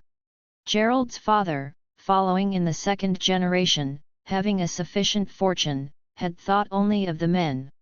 The mines, for him, were primarily great fields to produce bread and plenty for all the hundreds of human about them. He had lived and striven with his fellow owners to benefit the men every time. And the men had been benefited in their fashion. There were few poor, and few needy. All was plenty, because the mines were good and easy to work. And the miners, in those days, finding themselves richer than they might have expected, felt glad and triumphant. They thought themselves well off, they congratulated themselves on their good fortune, they remembered how their fathers had starved and suffered, and they felt that better times had come. They were grateful to those others, the pioneers, the new owners, who had opened out the pits, and let forth this stream of plenty. But man is never satisfied, and so the miners, from gratitude to their owners, passed on to murmuring.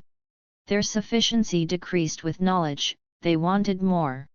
Why should the master be so out of all rich? There was a crisis when Gerald was a boy, when the Masters' Federation closed down the mines because the men would not accept a reduction. This lockout had forced home the new conditions to Thomas Critch. Belonging to the Federation, he had by his honor to close the pits against his men. He, the father, was forced to deny the means of life to his sons, his people.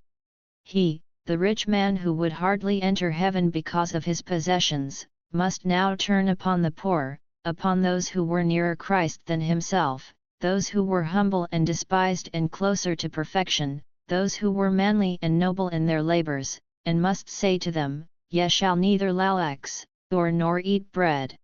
It was this recognition of the state of war which really broke his heart. He wanted his industry to be run on love. Oh, he wanted love to be the directing power even of the mines. And now, from under the cloak of love, the sword was cynically drawn, the sword of mechanical necessity. This really broke his heart. He must have the illusion, and now the illusion was destroyed. The men were not against him, but they were against the masters. It was war, and willy-nilly he found himself on the wrong side, in his own conscience. Seething masses of miners met daily, carried away by a new religious impulse. The idea flew through them, all men are equal on earth, and they would carry the idea to its material fulfillment. After all, is it not the teaching of Christ? And what is an idea, if not the germ of action in the material world? All men are equal in spirit, they are all sons of God. Whence then this obvious disqualon? It was a religious creed pushed to its material conclusion. Thomas Critch at least had no answer. He cx, old but admit, according to his sincere tenets, that the disquality was vvh, ng. But he could not give up his goods, which were the stuff of disquality. So the men would fight for their rights. The last impulses of the last religious passion left on earth, the passion for equality, inspired them. Seething mobs of men marched about, their faces lighted up as for holy war, with the smoke of cupidity. How disentangle the passion for equality from the passion of cupidity, when begins the fight for equality of possessions? But the God was the machine. Each man claimed equality in the Godhead of the great productive machine. Every man equally was part of this Godhead. But somehow, somewhere, Thomas Critch knew this was false. When the machine is the Godhead, and production or work is worship, then the most mechanical mind is purest and highest, the representative of God on earth. And the rest are soul-x, written it, each according to his degree. Riots broke out, Bilatmar pit head was in flames. This was the pit furthest in the country, near the woods. Soldiers came. From the windows of Shortlands, on that fatal day, could be seen the flare of fire in the sky not far off, and now the little colliery train, with the workmen's carriages which were used to convey the miners to the distant Bilatmar, was crossing the valley full of soldiers, full of redcoats. Then there was the far-off sound of firing, then the later news that the mob was dispersed, one man was shot dead, the fire was put out.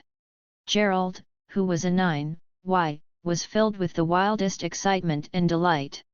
He longed to go with the soldiers to shoot the men. But he was not allowed to go out of the lodge gates. At the gates were stationed sentries with guns. Gerald stood near them in delight, gangs of derisive miners stmlled up and down the lanes, calling and jeering, "Now then, 3 ha'porth o' coppers, let's see thee shoot thy gun." Insults were chalked on the walls and the fences, the servants left. And all this while Thomas Critch was breaking his heart, and giving away hundreds of pounds in charity. Everywhere there was free foxlow, a surfeit of free food. Anybody could have bread for asking, and a loaf cost only 3 ha'pence. Every day there was a free tea somewhere, the children had never had so many treats in their lives. On Friday afternoon great basketfuls of buns and cakes were taken into the schools, and great pitchers of milk. The school children had what they wanted. They were sick with eating too much cake and milk. And then it came to an end, and the men went back to work. But it was never the same as before. Here was a new situation created, a new idea reigned. Even in the machine, there should be equality. No part should be soul-x, written it to any other part, all should be equal. The instinct for chaos had entered. Mystic equality lies in abstraction, not in having or in doing, which are processes. In function and process, one man, one part, must of necessity be soul-x, written it to another. It is a condition of being.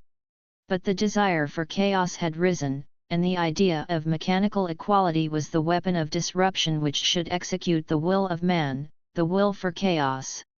Gerald was at the time of the strike, but he longed to be a man, to fight the colliers. The father however was trapped between two half-truths, and broken. He wanted to be a pure Christian, one and equal with all men. He even wanted to give away all he had, to the poor. Yet he was a great promoter of industry, and he knew perfectly that he must keep his goods and keep his authority. This was as divine a necessity in him, as the need to give away all he possessed more divine, even, since this was the necessity he acted upon. Yet as he did not act on the other ideal, it dominated him, he was dying of chagrin because he must forfeit it. He wanted to be a father of loving kindness and sacrificial benevolence. The colliers shouted to him about his thousands a year. They would not be deceived. Vivian Gerald grew up in the ways of the world, he shifted the position. He did not care about the equality. The whole Christian attitude of love and self-sacrifice was old hat. He knew that position and authority were the right thing in the world, and it was useless to cant about it. They were the right thing, for the simple reason that they were functionally necessary. They were not the be-all and the end-all. It was like being part of a machine. He himself happened to be a controlling, central part, the masses of men were the parts variously milled. This was merely as it happened. As well get excited because a central hub drives 100 outer wheels or because the whole universe wheels round the sun. After all, it would be mere silliness to say that the Moon and the Earth and Saturn and Jupiter and Venus have just as much right to the center of the universe, each of them separately, as the Sun. Such an assertion is made merely in the desire of chaos. Without bothering to think to a conclusion, Gerald jumped to a conclusion. He abandoned the whole democratic equality problem as a problem of silliness. What mattered was the great social productive machine. Let that work perfectly, let it produce a sufficiency of everything, let every man be given a rational portion, greater or less according to his functional degree or magnitude, and then, provision made, let the devil supervene, let every man look after his own amusements and appetites, so long as he interfered with nobody. So Gerald set himself to work, to put the great industry in order. In his travels, and in his accompanying readings, he had come to the conclusion that the essential secret of life was harmony. He did not define to himself at all clearly what harmony was. The word pleased him. He felt he had come to his conclusions. And he proceeded to put his philosophy into practice by forcing order into the established world, translating the mystic word harmony into the practical word organization. Immediately he saw the firm, he realized what he could do. He had a fight to fight with matter, with the earth and the coal it enclosed. This was the sole idea, to turn upon the inanimate matter of the underground, and reduce it to his will. And for this fight with matter, one must have perfect instruments in organization, a mechanism so subtle and harmonious in its workings that it represents the single mind of man, and by its relentless repetition of given movement, will accomplish a purpose irresistibly, inhumanly. It was this inhuman principle in the mechanism he wanted to construct that Gerald with an almost religious exaltation. He, the man, could interpose a changeless, godlike medium between himself and the matter he had to subjugate. There were two opposites, his will and the resistant matter of the earth.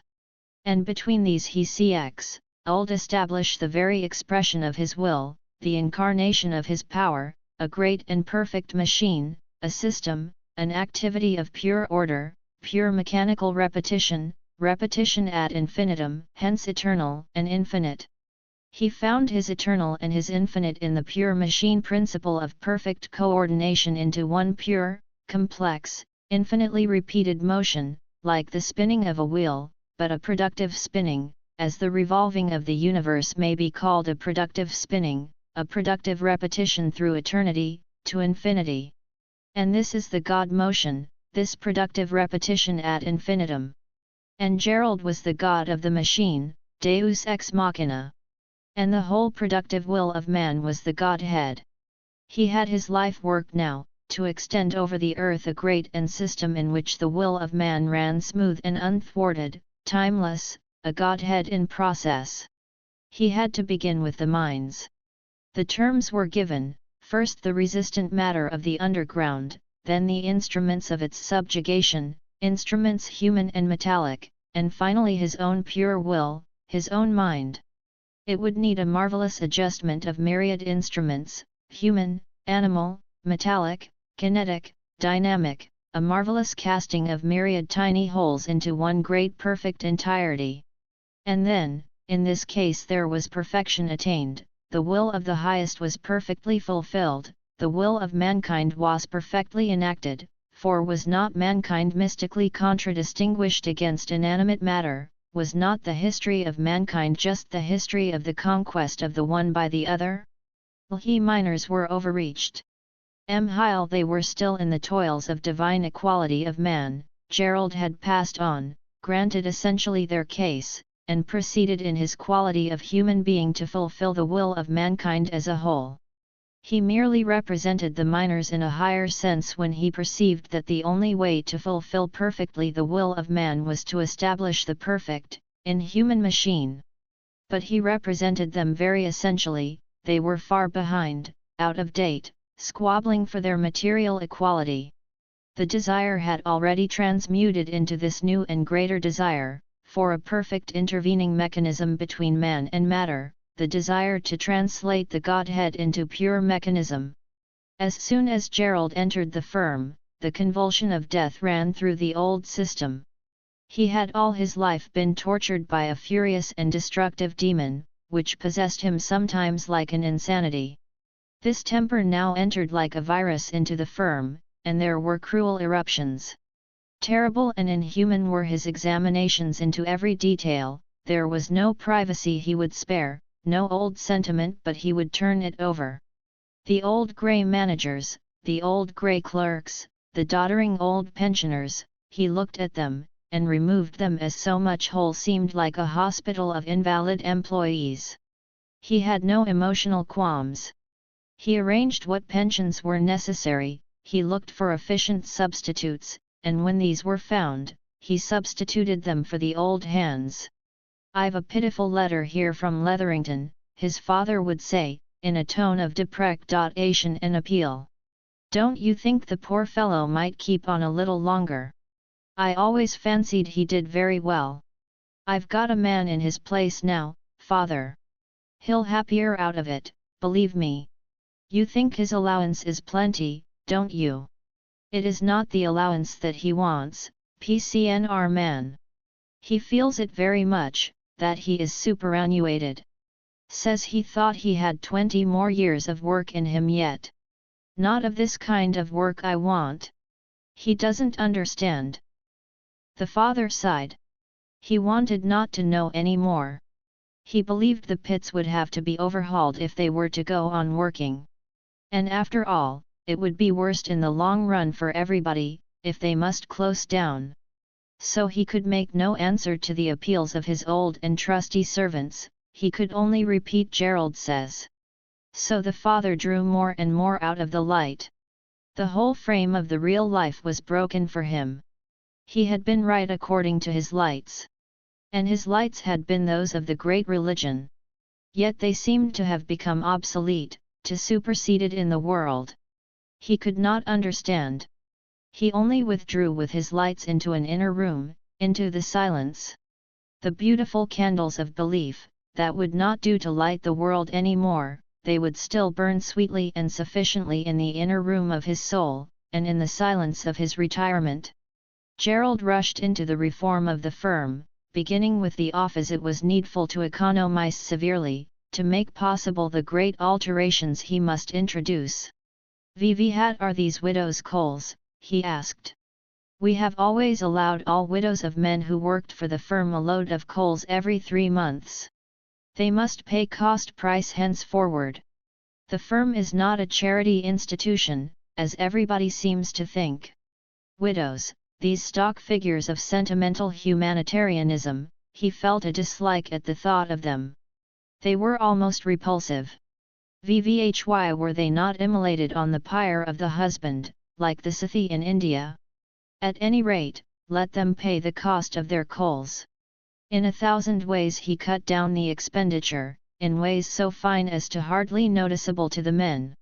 The miners must pay for the cartage of their coals, heavy cartage too. They must pay for their tools, for the sharpening, for the care of lamps, for the many trifling things that made the bill of charges against every man mount up to £1 or so in the week. It was not grasped very definitely by the miners, though they were sore enough. But it saved hundreds of pounds every week for the firm. Gradually Gerald got hold of everything. And then began the great reform. Expert engineers were introduced in every department. An enormous electric plant was installed, both for lighting and for haulage underground, and for power.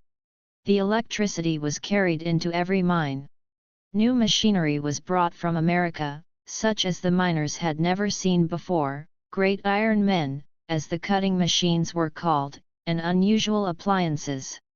The working of the pits was thoroughly changed, all the control was taken out of the hands of the miners, the Buddha system was abolished. Everything was run on the most accurate and delicate scientific method, educated and men were in control everywhere, the miners were reduced to mere mechanic.al instruments. They had to work hard, much harder than before, the work was terrible and heartbreaking in its mechanicalness. But they submitted to it all. The joy went out of their lives, the hope seemed to perish as they became more and more mechanized. And yet they accepted the new conditions. They even got a further satisfaction out of them. At first they hated Gerald Critch, they swore to do something to him, to murder him. But as time went on, they accepted everything with some fatal satisfaction. Gerald was their high priest, he represented the religion they really felt. His father was forgotten already. There was a new world, a new order, strict, terrible, inhuman, but satisfying in its very destructiveness. The men were satisfied to belong to the great and wonderful machine, even whilst it destroyed them. It was what they wanted. It was the highest that man had produced, the most wonderful and superhuman. They were exalted by belonging to this great and superhuman system which was beyond feeling or reason, something really godlike. Their hearts died within them, but their souls were satisfied. It was what they wanted. Otherwise Gerald could never have done what he did. He was just ahead of them in giving them what they wanted, this participation in a great and perfect system that subjected life to pure mathematical principles. This was a sort of freedom, the sort they really wanted. It was the first great step in undoing, the first great phase of chaos, the substitution of the mechanical principle for the organic, the destruction of the organic purpose, the organic unity, and the subordination of every organic unit to the great mechanical purpose.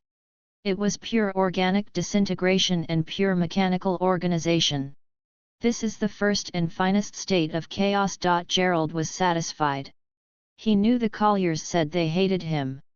But he had long ceased to hate them. 1% and they streamed past him at evening, their heavy boots slurring on the pavement wearily, their shoulders slightly distorted, they took no notice of him, they gave him no greeting whatever, they passed in a grey-black stream of unemotional acceptance. They were not important to him, save as instruments, nor he to them, save as a supreme instrument of control. As miners they had their being, he had his being as director. He admired their qualities. But as men, personalities, they were just accidents, sporadic little unimportant phenomena. And tacitly, the men agreed to this. For Gerald agreed to it in himself. He had succeeded. He had converted the industry into a new and terrible purity. There was a greater output of coal than ever, the wonderful and delicate system ran almost perfectly. He had a set of really clever engineers, both mining and electrical, and they did not cost much. A highly educated man cost very little more than a workman. His managers, who were all rare men, were no more than the old bungling fools of his father's days, who were merely colliers promoted. His chief manager, who had 1,200 a year, saved the firm at least 5,000. The whole system was now so perfect that Gerald was hardly necessary any more. It was so perfect that sometimes a strange fear came over him, and he did not know what to do. He went on for some years in a sort of trance of activity. What he was doing seemed supreme, he was almost like a divinity. He was a pure and exalted activity. But now he had succeeded, he had finally succeeded. And once or twice lately, when he was alone in the evening and had nothing to do, he had suddenly stood up in terror, not knowing what he was.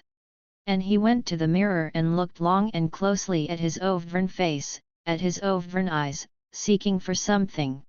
He was afraid, in mortal dry fear, but he knew not what of. He looked at his own face. There it was, shapely and healthy and the same as ever, yet somehow, it was not real, it was a mask. He dared not touch it, for fear it should prove to be only a composition mask. His eyes were blue and keen as ever, and as firm in their sockets. Yet he was not sure that they were not blue false bubbles that would burst in a moment and leave clear annihilation. He could see the darkness in them as if they were only bubbles of darkness. He was afraid that one day he would break down and a purely meaningless babble lapping round a darkness.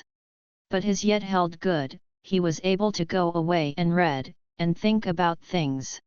He liked to read books about the primitive man, 9.0 of Anthropolo, and also works of speculative philosophy. His mind was very active. But it was like a bubble floating in the darkness. At any moment it might burst and leave him in chaos. He would not die. He knew that. He would go on living, but the meaning would have collapsed out of him, his divine reason would be gone. In a strangely indifferent, sterile way, he was frightened. But he could not react even to the fear. It was as if his centers of feeling were drying up.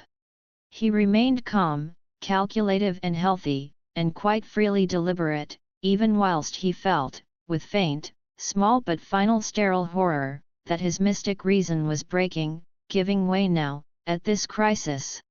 And it was a strain. He knew there was no equilibrium. He would have to go in some direction, shortly, to find relief.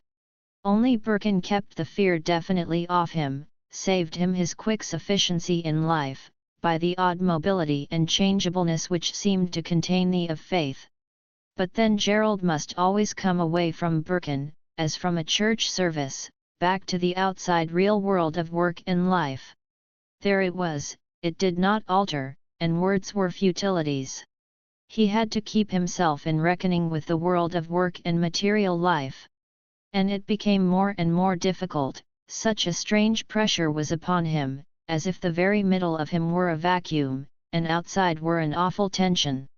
He had found his most satisfactory relief in women. After a debauch with some desperate woman, he went on quite easy and forgetful. The devil of it was so hard to keep up his interest in women nowadays. He didn't care about them anymore. A Pusum was all right in her way, but she was an exceptional case, and even she mattered extremely little. No, women, in that sense, were useless to him anymore. He felt that his mind needed acute stimulation, before he could be physically roused. Chapter 18. Rabbit Gudrun knew that it was a critical thing for her to go to Shortlands. She knew it was equivalent to accepting Gerald Critch as a lover. And though she hung back, disliking the condition, yet she knew she would go on. She equivocated. She said to herself, in torment recalling the blow and the kiss, after all, what is it? Is a kiss? Even is a blow? It is an instant, vanished at once. I can go to Shortlands just for a time, before I go away, if only to see what it is like. For she had an insatiable curiosity to see and to know everything. She also wanted to know what Winifred was really like. Having heard the child calling from the steamer in the night, she felt some mysterious connection with her. Gudrun talked with the father in the library. Then he sent for his daughter. She came accompanied by Mademoiselle. Winnie, this is Miss Brangwen, who will be so kind as to help you with your drawing and making models of your animals, said the father. The child looked at Gudrun for a moment with interest. She came forward and with face averted offered her hand. Her was a complete sang-froid and indifference under Winifred's childish reserve, a certain irresponsible callousness. How do you do, said the child, not lifting her face. How do you do, said Gudrun. Then Winifred stood aside, and Gudrun was to Mademoiselle. You have a fine day for your walk, said Mademoiselle, in a bright manner. Quite fine, said Gudrun. Winifred was watching from her distance. She was as if amused, but rather unsure as yet what this new person was like. She saw so many new persons, and so few who became real to her. Mademoiselle was of no count whatever, the child merely put up with her, calmly and easily, accepting her little authority with faint scorn, compliant out of childish arrogance of indifference. "Well, Winifred," said the father, "aren't you glad Miss Brangwen has come? She makes animals and birds in wood and in clay, that the people in London about in the papers, praising them to the skies." Winifred smiled slightly. "Viviho told you, Daddy?" she asked. "Mmo told me? Hermione told me, and Rupert Birkin. Do you know them?" Winifred asked of Gudrun, turning to her with faint challenge. "Yes," said Gudrun. Winifred readjusted herself a little. She had been ready to accept Gudrun as a sort of servant. Now she saw it was on terms of friendship they were intended to meet. She was rather glad. She had so many half-inferiors, whom she tolerated with good humor. Gudrun was very calm. She also did not take these things very seriously. A new occasion was mostly spectacular to her. However, Winifred was a detached, ironic child, she would never attach herself. Gudrun liked her and was intrigued by her. The first meetings went off with a certain humiliating clumsiness. Neither Winifred nor her instructress had any social grace. Soon, however, they met in a kind of Winifred did not notice human beings unless they were like herself, playful and slightly mocking. She would accept nothing but the world of amusement, and the serious iropple of her life were the animals she had for pets. On those she lavished, almost ironically, her affection and her companionship. To the rest of the human scheme she submitted with a faint indifference. She had a Pekingese dog called Lulu, which she loved. "Let us draw Lulu," said Gudrun, "and see if we can get his luliness, shall we?" "Darling," cried Winifred, rushing to the dog, that sat with contemplative sadness on the hearth, and kissing its bulging brow. "Darling one, will you be drawn? Shall its mummy draw its portrait?" Then she chuckled and turning to Gudrun, said, "Oh let's." They proceeded to get pencils and paper, and were ready. "Beautifulest," cried Winifred, hugging the dog, "sit still while its mummy draws its beautiful portrait." The dog looked up at her with grievous resignation in its large, prominent eyes. She kissed it fervently, and said, "I wonder what mine will be like. It's sure to awful." As she sketched she chuckled to herself, and cried out at times, "Oh darling, you're so beautiful." And again chuckling, she rushed to embrace the dog, in penitence, as if she were doing him some subtle injury.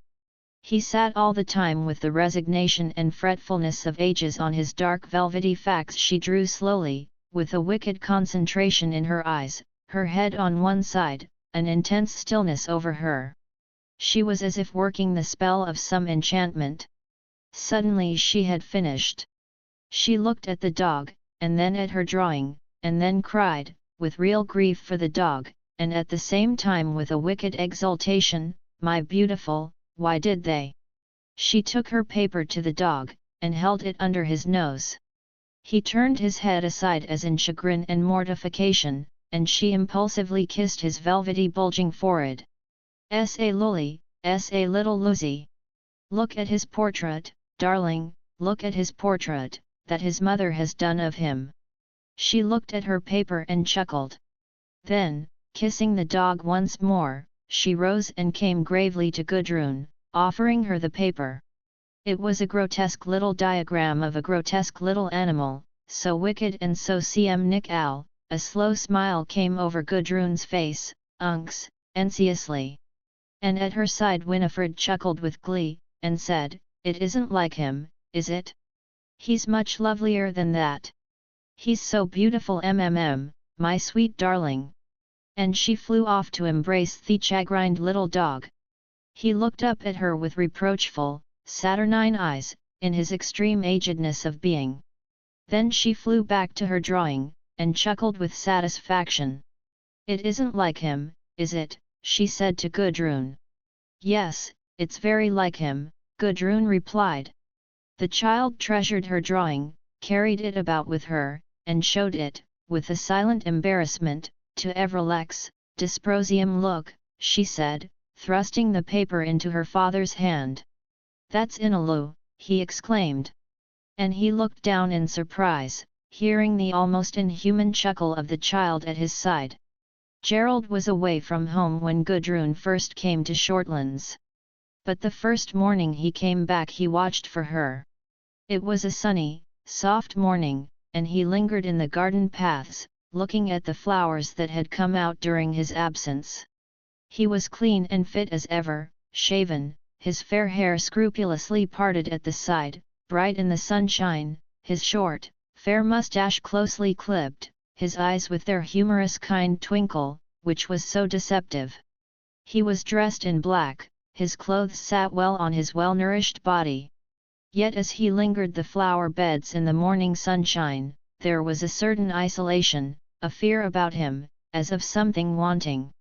Gudrun came up quickly, unseen. She was dressed in blue, with woolen yellow stockings, like the Blue Coat boys. He glanced up in surprise. Her stockings always disconcerted him, the pale yellow stockings and the heavy black shoes. Winifred, who had been playing about the garden with Mademoiselle and the dogs, came flitting towards Gudrun. The child wore a dress of black and white stripes. Her hair was rather short, cut round and hanging level in her neck. "We're going to do Bismarck, aren't we?" she said, linking her hand through Gudrun's arm.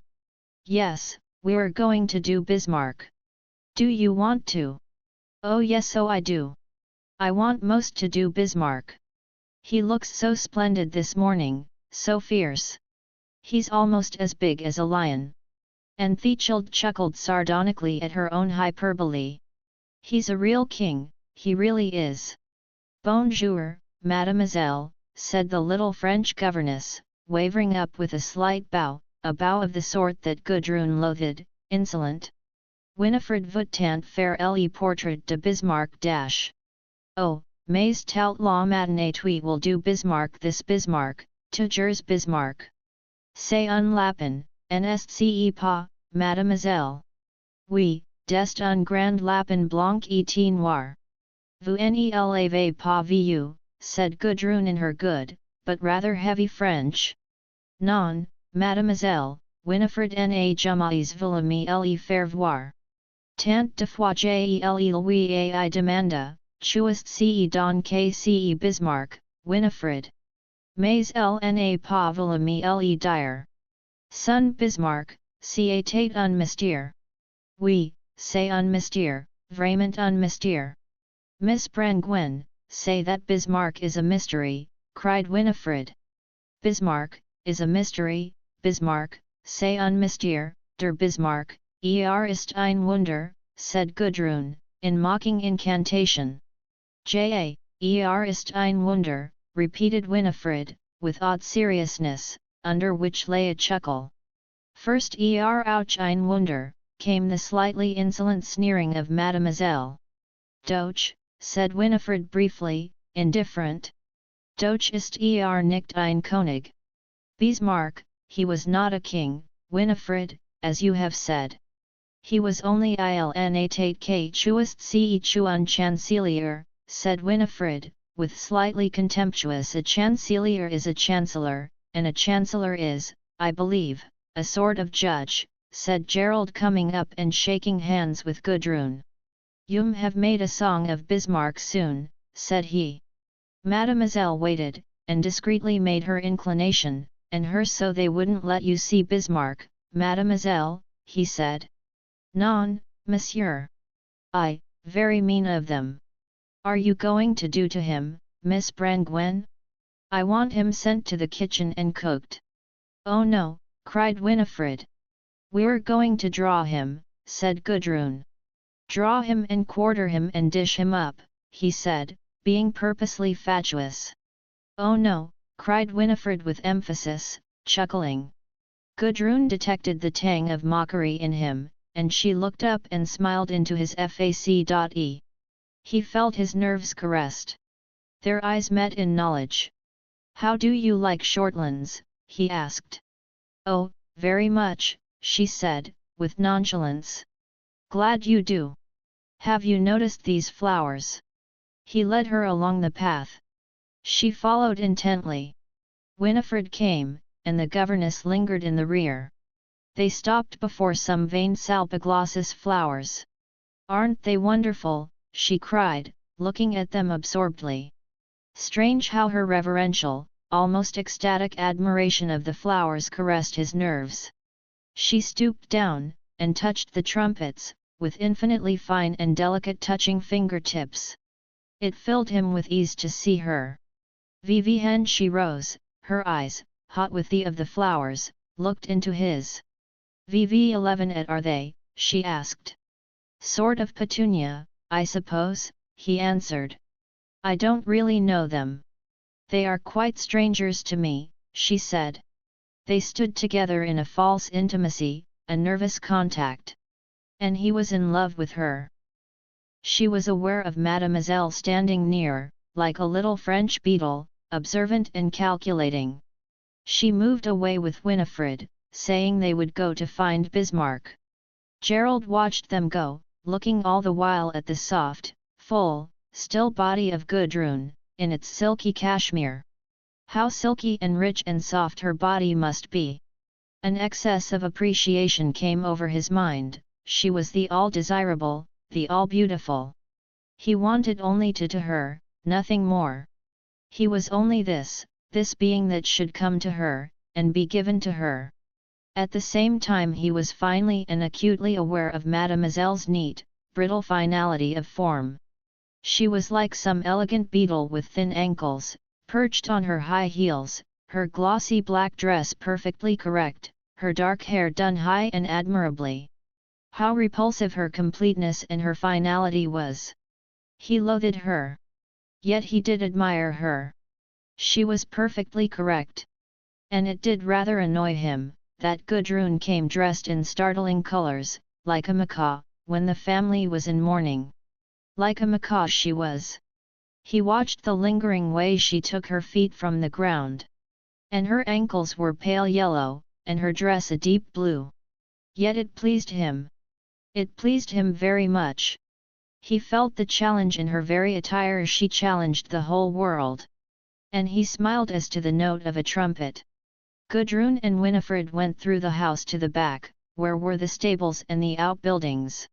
Everywhere was still and deserted. Mr. Critch had gone out for a short drive, the stableman had just led round Gerald's horse. The two girls went to the hutch that stood in a corner, and looked at the great black and white rabbit. "Isn't he beautiful? Oh, do look at him listening. Doesn't he look silly?" She laughed quickly, then added, "Oh, do let's do him listening, do let us, he listens with so much of himself, don't you darling Bismarck?" "Can we take him out?" said Gudrun. "He's very strong. He really is extremely strong." She looked at Gudrun, her head on one side, in odd calculating mistrust. "But wem try, shall we?" "Yes, if you like. But he's a fearful kicker." They took the key to unlock the door. The rabbit exploded in a wild rush round the hutch. "He scratches most awfully sometimes," cried Winifred in excitement. "Oh, do look at him, isn't he wonderful?" The rabbit tore round the hutch in a hurry. "Bismarck," cried the child, in rousing excitement. "How dreadful you are! You are beastly!" Winifred looked up at Gudrun with some misgiving in her wild excitement. Gudrun smiled sardonically her mouth. Winifred made a strange gmawning noise of unaccountable excitement. "Now he's still," she cried, seeing the rabbit settled down in a far corner of the hutch. "Shall we take him now?" she whispered excitedly, mysteriously, looking up at Gudrun and edging very close. "Shall we get him now?" She chuckled wickedly to herself. They unlocked the door of the hutch. Gudrun thrust in her arm and seized the great, lusty rabbit as it crouched still. She grasped its long ears. It set its 4 feet flat, and thrust back.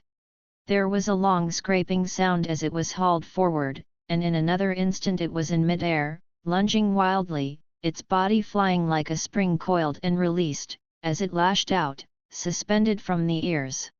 Gudrun held the black and white tempest at arm's length, averting her face.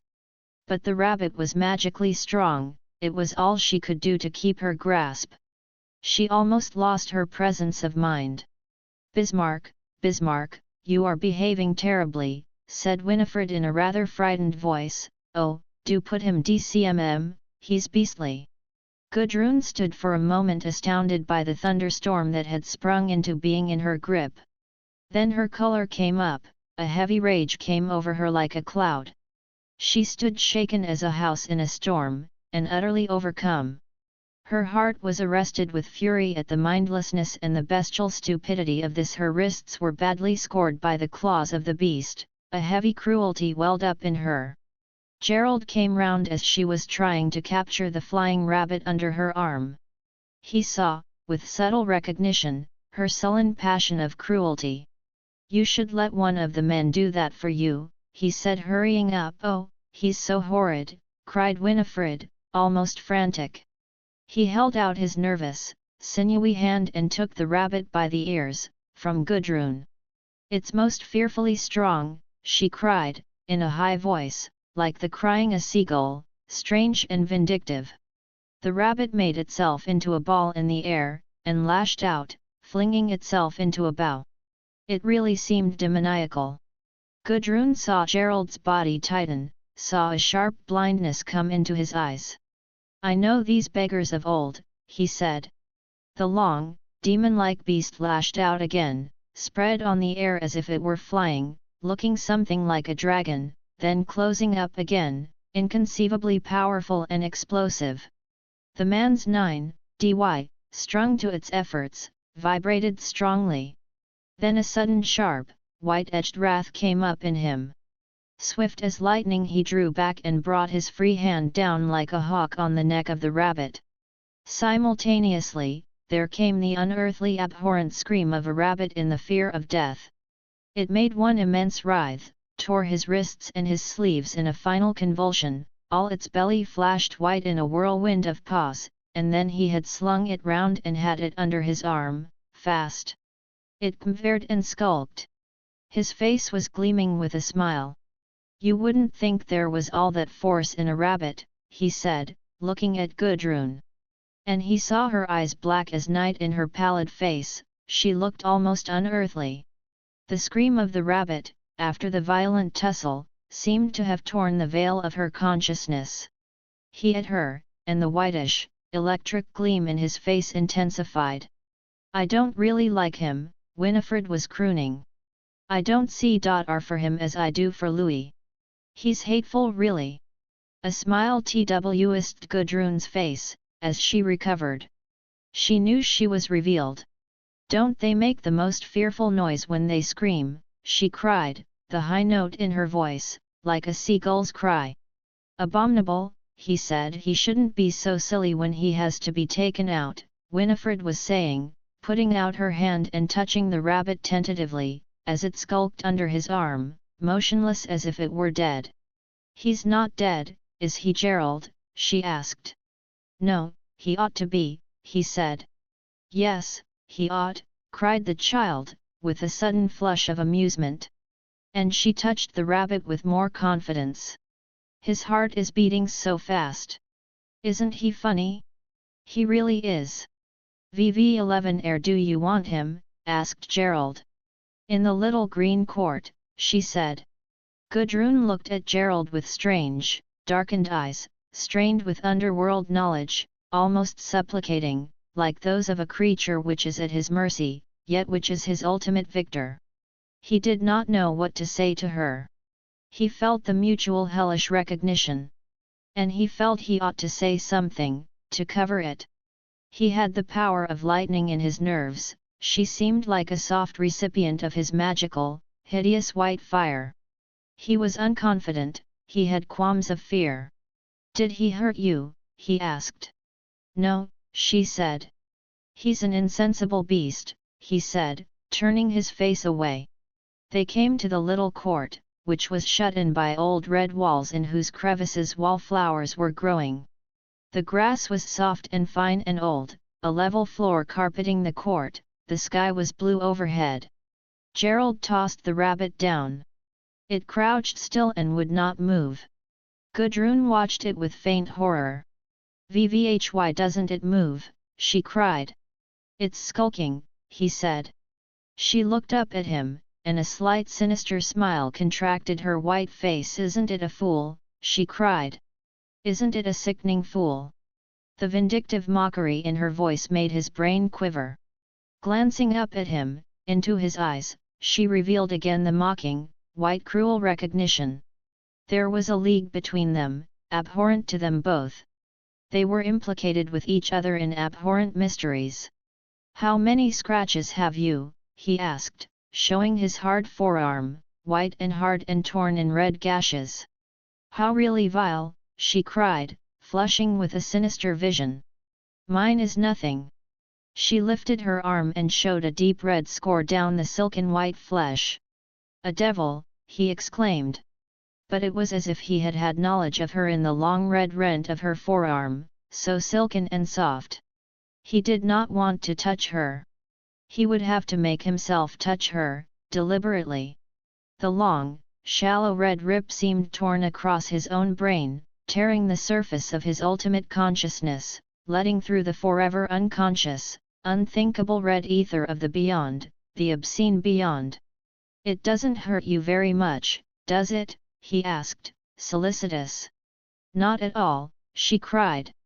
And suddenly the rabbit, which had been crouching as if it were a flower, so still and soft, suddenly burst into life. Round and round the court it went, as if shot from a gun, round and round like a furry meteorite, in a tense hard circle that seemed to bind their brains. They all stood in amazement, smiling uncannily, as if the rabbit were obeying some unknown incantation.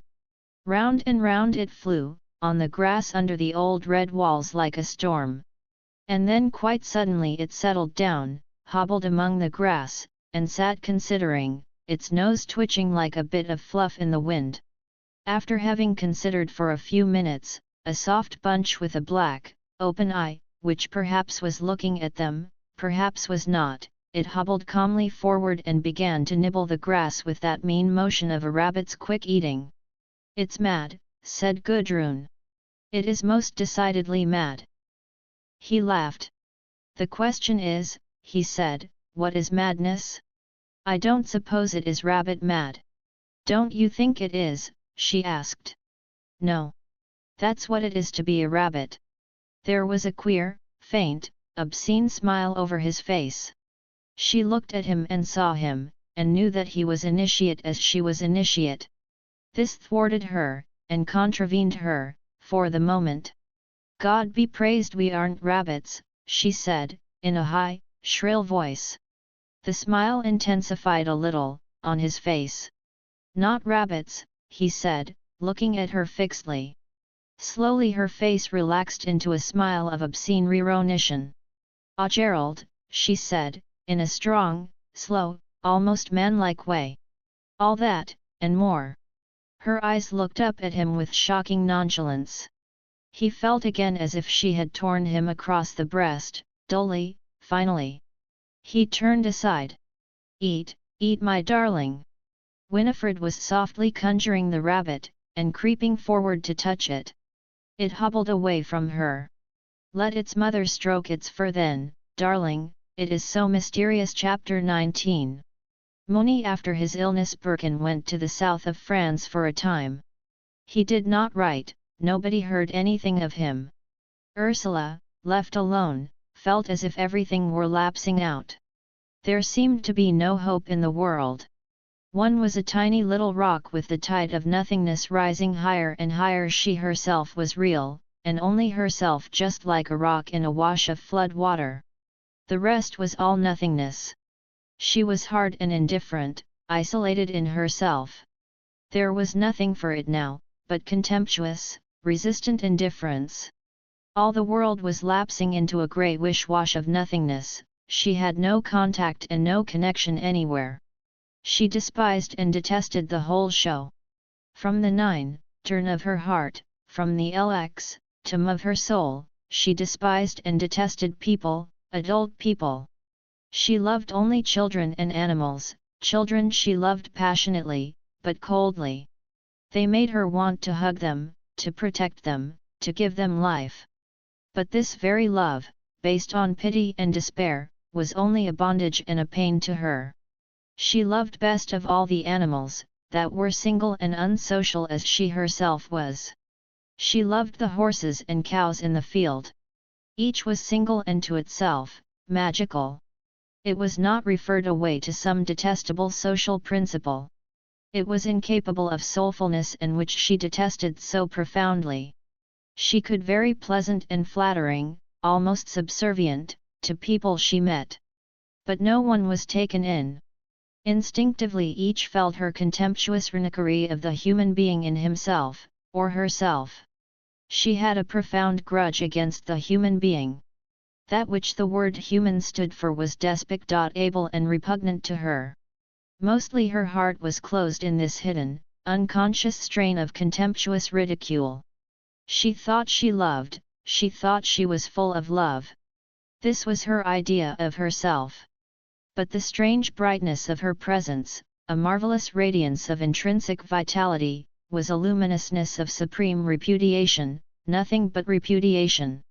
Yet, at moments, she yielded and softened, she wanted pure love, only pure love. This state of constant unfailing repudiation, was a strain, a suffering also. A terrible desire for pure love overcame her again. She went out one evening, numbed by this constant essential suffering. Those who are timed for destruction must die now. Knowledge of this reached a finality, a finishing in her. And the finality released her. If fate would carry off in death or downfall all those who were timed to go, why need she trouble, why repudiate any further? She was free of it all, she could seek a new union elsewhere. Ursula set off to Willey Green, towards the mill. She came to Willey Water. It was almost full again, after its period of emptiness. Then she turned off through the woods. Night had fallen, it was dark. But she forgot to be afraid, she who had such great sources of fear. Among the trees, far from any human beings, there was a sort of magic peace. The more one old find a pure loneliness, with no taint of the better one felt. She was in reality terrified, horrified in her apprehension of people. She started, noticing something on her right hand, between the tree trunks. It was like a great presence, watching her, dodging her. She started violently. It was only the moon, risen through the thin trees. But it's so mysterious, with its white and deathly smile. And there was no avoiding it. Night or day, one could not escape the sinister face, triumphant and radiant like this moon, with a high smile. She hurried on, cowering from the white planet. She would just see thee at the mill before she went home. Not wanting to go through the yard, because of the dogs, she turned off along the hillside to descend on the pond from above. The moon was transcendent over the bare, open space, she suffered from being exposed to it. Her was a glimmer of nightly rabbits across the ground. The night was as clear as crystal, and very still. She could hear a distant coughing of a sheep. So she swerved down to the steep, tree-hidden bank above the pond, where the alders twisted their ts. She was glad to pass into the shade out of the moon. There she stood, at the top of the fallen-away bank, her hand on the rough trunk of a tree, looking at the water, that was in its stillness, floating the moon upon it. But for some reason she disliked it. It did not give her anything. She listened for the hoarse rustle of the sluice. And she wished for something else out of the night, she wanted another night, not this moon-brilliant hardness. She could feel her soul crying out in her, lamenting desolately. She saw a shadow moving by the water. It would be Birkin. He had come back then, unawares. She accepted it without remark, nothing mattered to her. She sat down among the roots of the alder tree, dim and veiled, hearing the sound of the sluice like dew distilling audibly into the night. The islands were dark and half revealed, the reeds were dark also, only some of them had a little frail fire of reflection. A fish leaped secretly, revealing the light in the pond. This fire of the chill night breaking CX, instantly onto the pure darkness, repelled her. She wished it were perfectly dark, perfectly, and noiseless and without motion. Birkin, small and dark also, his hair tinged with ringsome light, wandered nearer. He was quite near, and yet he did not exist in her. He did not know she was there. Supposing he did something he would not wish to be seen doing, thinking he was quite private? But there, what did it matter? V% it did the small pre-EACs matter? How could it matter, what he did? How can there be any secrets, we are all the same organisms? How can there any secrecy, when everything is known to all of us? He was touching unconsciously the dead husks of flowers as he passed by, and talking disconnectedly to himself. You can't go away, he was saying. There is no away. You only withdraw upon yourself. He threw a dead flower husk onto the water. An antiphony they lie, and you sing back to them. There wouldn't have to be any truth, if there weren't any lies. Then one needn't assert anything. He stood still, looking at the water, and throwing upon it the husks of the flowers. Sib curse her. The accursed Syria dia. Does one begrudge it her? What else is there? Ursula wanted to laugh loudly and hysterically, hearing his isolated voice speaking out. It was so ridiculous. He stood staring at the water. Then he stooped and picked up a stone, which he threw sharply at the pond. Ursula was aware of the bright moon leaping and swaying, all distorted, in her eyes. It seemed to shoot out arms of fire like a cuttlefish, like a luminous polyp, palpitating strongly before her.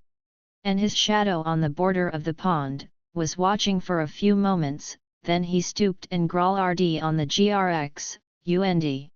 Then again there was a burst of sound, and a burst of brilliant light. The moon had exploded on the water, and was flying asunder in flakes of white and dangerous fire. Rapidly, like white birds, the fires all broke and rose across the pond, fleeing in clamorous confusion, battling with the flock of dark waves that were forcing their way in. The furthest waves of light, fleeing out, seemed to be clamouring against the shore for escape. The waves of darkness came in heavily, running under towards the center. But at the center, the heart of all, was still a vivid, incandescent quivering of a white moon not quite destroyed, a white body of fire writhing and striving and not even now broken open, not yet violated. It seemed to be drawing itself together with strange, violent pangs, in blind effort. It was getting stronger, it was reasserting itself, the inviolable moon. And the rays were hastening in thin lines of light, to return to the strengthened moon, that shook upon the water in triumphant reassumption. Birkin stood and watched, motionless, till the pond was almost calm, the moon was almost serene. Then, satisfied of so much, he looked for more stones. She felt his invisible tenacity.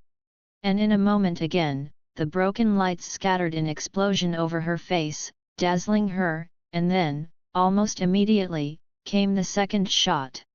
The moon leapt up white and burst through the air. Darts of bright light shot asunder, darkness swept over the center.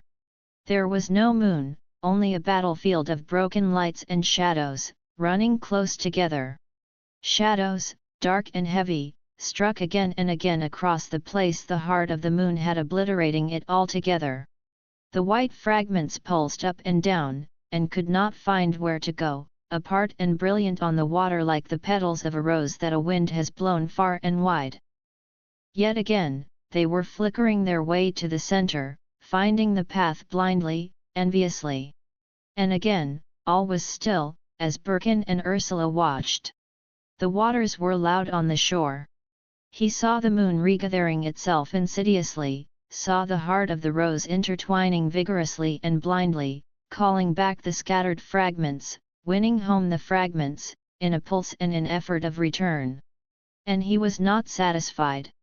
Like a madness, he must go on. He got large stones, and threw them, one after the other, at the white burning center of the moon, till there was nothing but a rocking of hollow noise, and a pond surged up, no moon any more, only a few can flakes tangled and glittering in the darkness, without aim or meaning, a darkened confusion, like a black and white kaleidoscope tossed at random. The hollow night was rocking and crashing with noise, and from the sluice came sharp, regular flashes of sound. Flakes of light appeared here and there, glittering tormented among the shadows, far off, in strange places, among the dripping shadow of the willow on the island. Birkin stood and listened and was satisfied. Ursula was dazed, her mind was all gone. She felt she had fallen to the ground and was spilled out, like water on the earth. Motionless and spent she remained in the gloom. Though even now she was aware, unseeing, that in the darkness was a little tumult of ebbing flakes of light, a cluster dancing secretly in a round, twining and corning steadily together. They were gathering a heart again, they were coming once more into being. Gradually the fragments caught together reunited, heaving, ing, dancing, falling back as in panic, but working their way home again persistently, making semblance of a way when they had advanced, but always flickering nearer, a little closer to the mark, the cluster growing mysteriously larger and brighter, as gleam after gleam fell in with the whole, until arose, a distorted, frayed moon was shaking upon the waters again, reasserted, renewed, trying to from its convulsion, to get over the disfigurement and the agitation, to be whole and posed, at Birkin lingered vaguely by the water. Ursula was afraid that he would stone the moon again. She slipped from her seat and went down to him, saying, "You won't throw stones at it any more, will you? How long have you been there?" "All the time."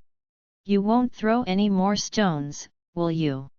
"Elle wanted to see if I could make it be quite gone off the LXND, he said. "Yes, it was horrible, really. Should you hate the moon? It hasn't done you any harm, has it?" "Was it hate?" he said. And they were silent for a few minutes. "Did you come back?" she said. "Today. Why did you never write?" "I could find nothing to say." "Why was there nothing to say?" "I don't know." 6 My Are there no daffodils now?" "No." Again there was a space of silence. Ursula looked at the moon. It had gathered itself together, and was quivering slightly. "Was it good for you, to be alone?" she asked. "Perhaps. Not that I know much. But I got over a good deal." "Did you do anything important?" "No. I looked at England, and thought I'd done with it." "Why England?" he asked in surprise. "I don't know, it came like that." "It isn't a question of nations," he said. "France is far worse." "Yes, I know. I felt I'd done with it all." They went and sat down on the roots of the trees, in the shadow. And being silent, he the beauty of her eyes, which were sometimes filled with light, like spring, suffused with wonderful promise. So he said to her, slowly, with difficulty, "There is a golden light in you, which I wish you would give me." It was as if he had been thinking of this for some time. She was startled, she seemed to leap clear of him. Yet also she was pleased. "VV11 at kind of a light?" she asked. But he was shy, and did not say any more. So the moment passed for this time. And gradually a feeling of sorrow came over her. "My life is unfulfilled," she said. "Yes," he answered briefly, not wanting to hear this. "And I feel as if nobody could ever really love me," she said. But he did not answer.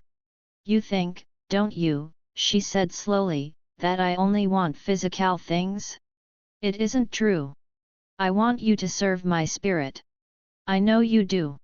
I know you don't want physical things by themselves. But, I want you to give your spirit to me, that golden light which is you, which you don't know, give it me. After a moment's silence she replied, but how can I? You don't love me. You only want your own ends. You don't want to serve me, and yet you want me to serve you. It is so one-sided. It was a great effort to him to maintain this conversation, and to press for the thing he wanted from her, the surrender of her spirit. It is different, he said. The two kinds of service are so different. I serve you in another way, not through yourself somewhere else.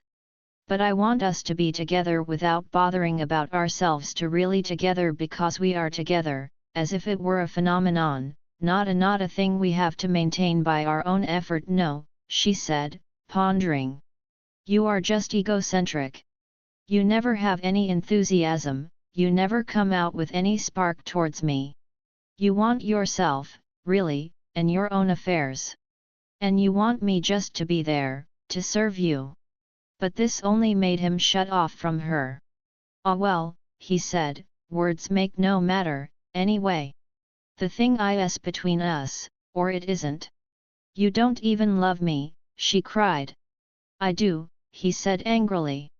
But I want. His mind saw again the lovely golden light of spring transfused through her eyes, as through some wonderful window.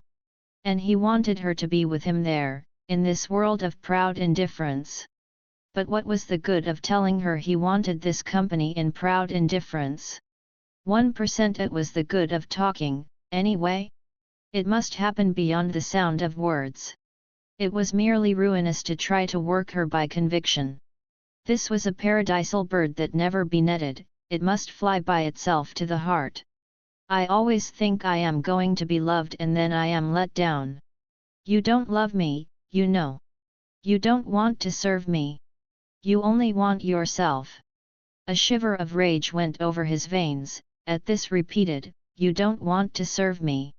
All the paradisal disappeared from him. No, he said, irritated, I don't want to serve you, there is nothing there to serve. V% it you want me to serve, is nothing, mere nothing. It isn't even you, it is your mere female quality. And I wouldn't give a straw for your female ego, it's a rag doll. Ha, she laughed in mockery. That's all you think of me, is it? And then you have the impudence to say you love me. She rose in anger, to go home. You want the paradisal unknowing, she said, turning round on him as he still sat half visible in the shadow. I know what that means, thank you. You want me to be your thing, never to criticize you or to have anything to say for myself. You want me to be a mere thing for you. No thank you. If you want that, there are plenty of women who will give it to you. There are plenty of women who will lie down for you to walk over them. Go to them then, if that's what you want, go to them. No, he said, outspoken with anger. I'll want you to drop your assertive, your frightened, apprehensive self-insistence, that is what I want. I want you to trust yourself so implicitly, that you can let yourself go. Let myself go, she re-echoed in mockery. I can let myself go, easily enough. It is you who can't let yourself go, it is you who hang on to yourself as if it were your only treasure. You are the Sunday school teacher, you preacher. The amount of truth that was in this made him stiff and unheeding of her. I don't mean let yourself go in the Dionysic ecstatic way, he said. I know you can do that. But I hate ecstasy, Dionysic or any other. It's like going round in a squirrel cage. I want you not to care about yourself, just to be there and not to care about yourself, not to insist, be glad and sure and indifferent. Viviho insists, she mocked. Viviho is it that keeps on insisting? It isn't me. There was a weary, mocking bitterness in her voice. He was silent for some time. I know, he said. V% I'll ever either of us insists to the other, we are all wrong. But there we are, the accord doesn't come. They sat in stillness under the shadow of the trees by the bank. The night was white around them, they were in the darkness, barely conscious. Gradually, the stillness and peace came over them. She put her hand tentatively on his. Their hands clasped softly and silently, in peace. "Do you really love me?" she said. He laughed. "I call that your war cry," he replied, amused. She cried, amused, and really wondering. "Your insistence, your war cry, a Brangwen, an old battle cry. Yours is, do you love me? Yield, knave, or die." "No," she said, pleading, "not like that. Not like that. But I must know that you love me, mustn't I?" "Well then, know it and have done with it." "But do you?" "Yes, I do. I love you, and I know it's final." "It is final, so why say any more about it?" She was silent for some moments, in delight and doubt. "Are you sure?" she said, nestling happily near to him. "Quite sure, so now have done, accept it and have done." She was nestled quite close to him. "Have done with what?" she murmured, happily. "With bothering," he said. She clung nearer to him. He held her close, and kissed her softly, gently. It was such peace and heavenly freedom, just to fold her and kiss her gently, and not to have any thoughts or any desires or any will, just to be still with her, to be perfectly still and together, in a race that was not sleep, but content in bliss. To be content in bliss, without desire or insistence anywhere, this was heaven, together in happy stillness. For a long time she nestled to him, and he kissed her softly, her hair, her face, her ears, gently, softly, like dew falling. But this warm breath on her ears disturbed her again, kindled the old destructive fires. She cleaved to him, and he could feel his blood changing like quicksilver. "But be still, shall we?" he said. "Yes," she said, as if submissively. And she continued to nestle against him. But in a little while she drew away and looked at him. "I must be going home," she said. "Must you? How sad," he replied. She leaned forward and put up her mouth to be kissed. "Are you really sad?" she murmured, smiling. "Yes," he said, "I wish we could stay as we were, always. Always." "Do you?" she murmured, as he kissed her. And then, out of a full throat, she crooned, "Kiss me! Kiss me!" And she cleaved close to him. He kissed her many times. But he too had his idea and his will. He wanted only gentle communion, no other, no passion now.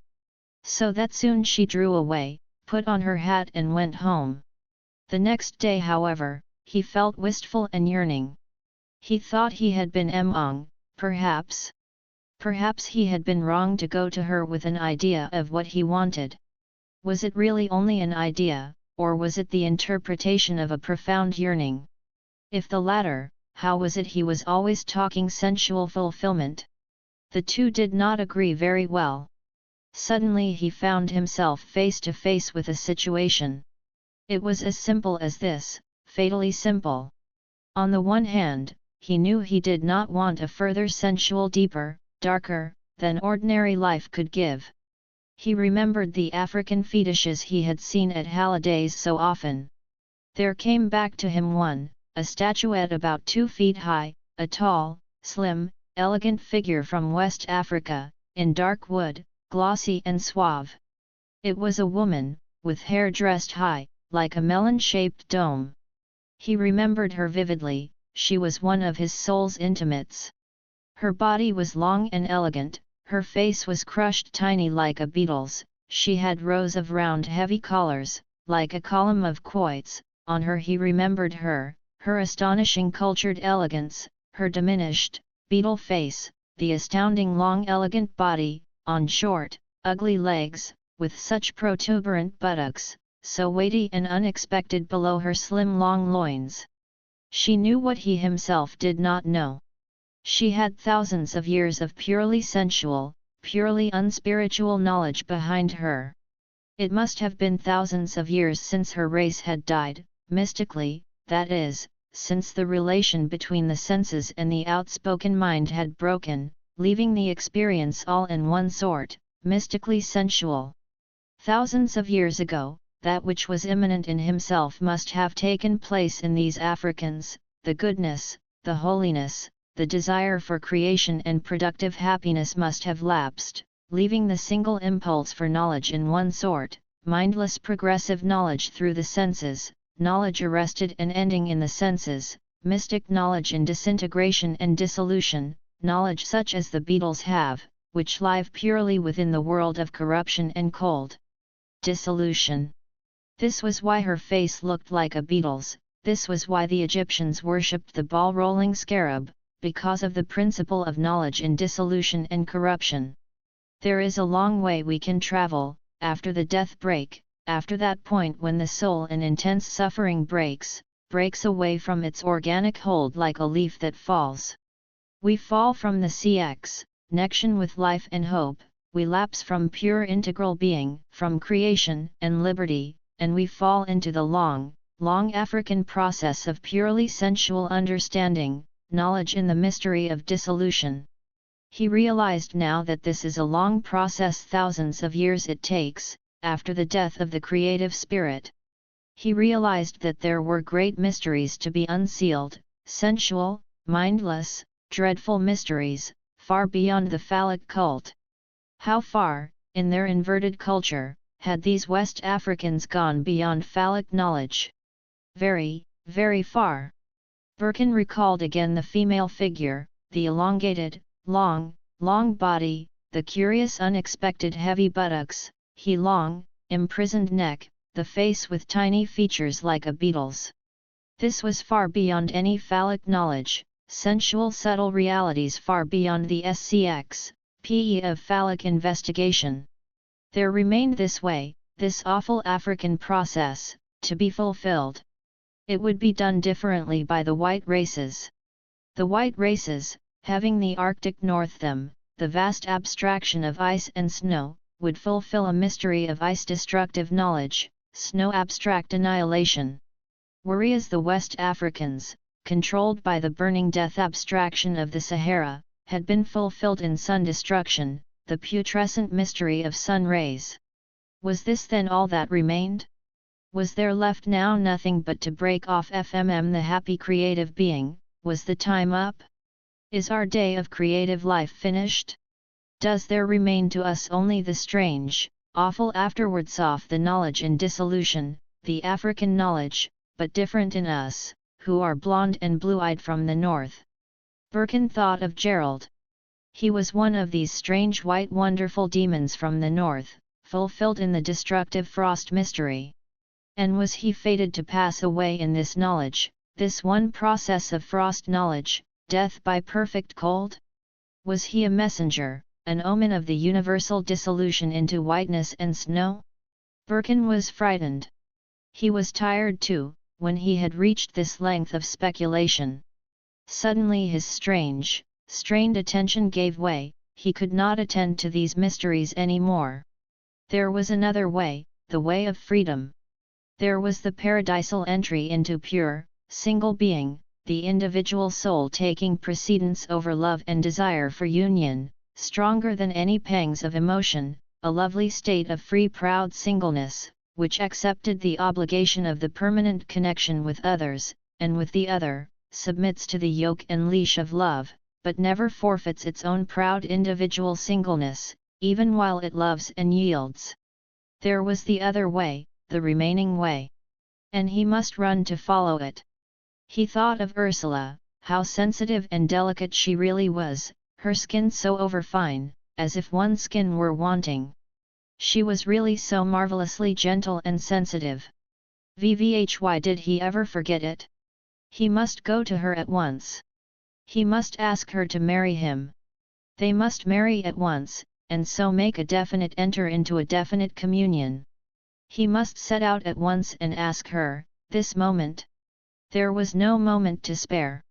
He drifted on swiftly to Beldover, half unconscious of his own movement. He saw the town on the slope of the hill, not straggling, but as if walled in with the straight, final streets of miners' dwellings, making a great square, and it looked like Jerusalem to his fancy. World was all strange and transcendent. Rosalind opened the door to him. She started slightly, as a young girl mill, and said, "Oh, hi tell father." With which she disappeared, leaving Birkin in the hall, looking at some reproductions from Picasso, lately introduced by Gudrun. He was admiring the almost sensuous apprehension of the earth, when Will Brangwen appeared, rolling down his shirt sleeves. "Well," said Brangwen, "I'll get a coat." And he too disappeared for a moment. Then he returned, and opened the door of the drawing room, saying, "You must excuse me, I was just doing a bit of work in the shed. Come inside, will you?" Birkin entered and sat down. He looked at the bright, reddish face of the other man, at the narrow brow and the very bright eyes, and at the rather sensual lips that unrolled wide and expansive under the black cropped mustache. How curious it was that this was a human being. Wiat Brangwen thought himself to be, how meaningless it was, with the reality of him. Birkin could see only a strange, almost patternless collection of passions and desires and suppress ions and traditions and mechanical ideas, all cast unfused and disunited into this slender, bright-faced man of nearly 50, who was as unresolved now as he was at 20, and as uncreated. How could he be the parent of Ursula, when he was not created himself? He was not a parent. A slip of living flesh had been transmitted through him, but the spirit had not come from him. The spirit had not come from any ancestor, it had come out of the unknown. A child is the child of the mystery, or it is uncreated. "The weather's not so bad as it has been," said Brangwen, after waiting a moment. There was no connection between the two men. "No," said Birkin. "It was full moon 2 days ago." "Oh.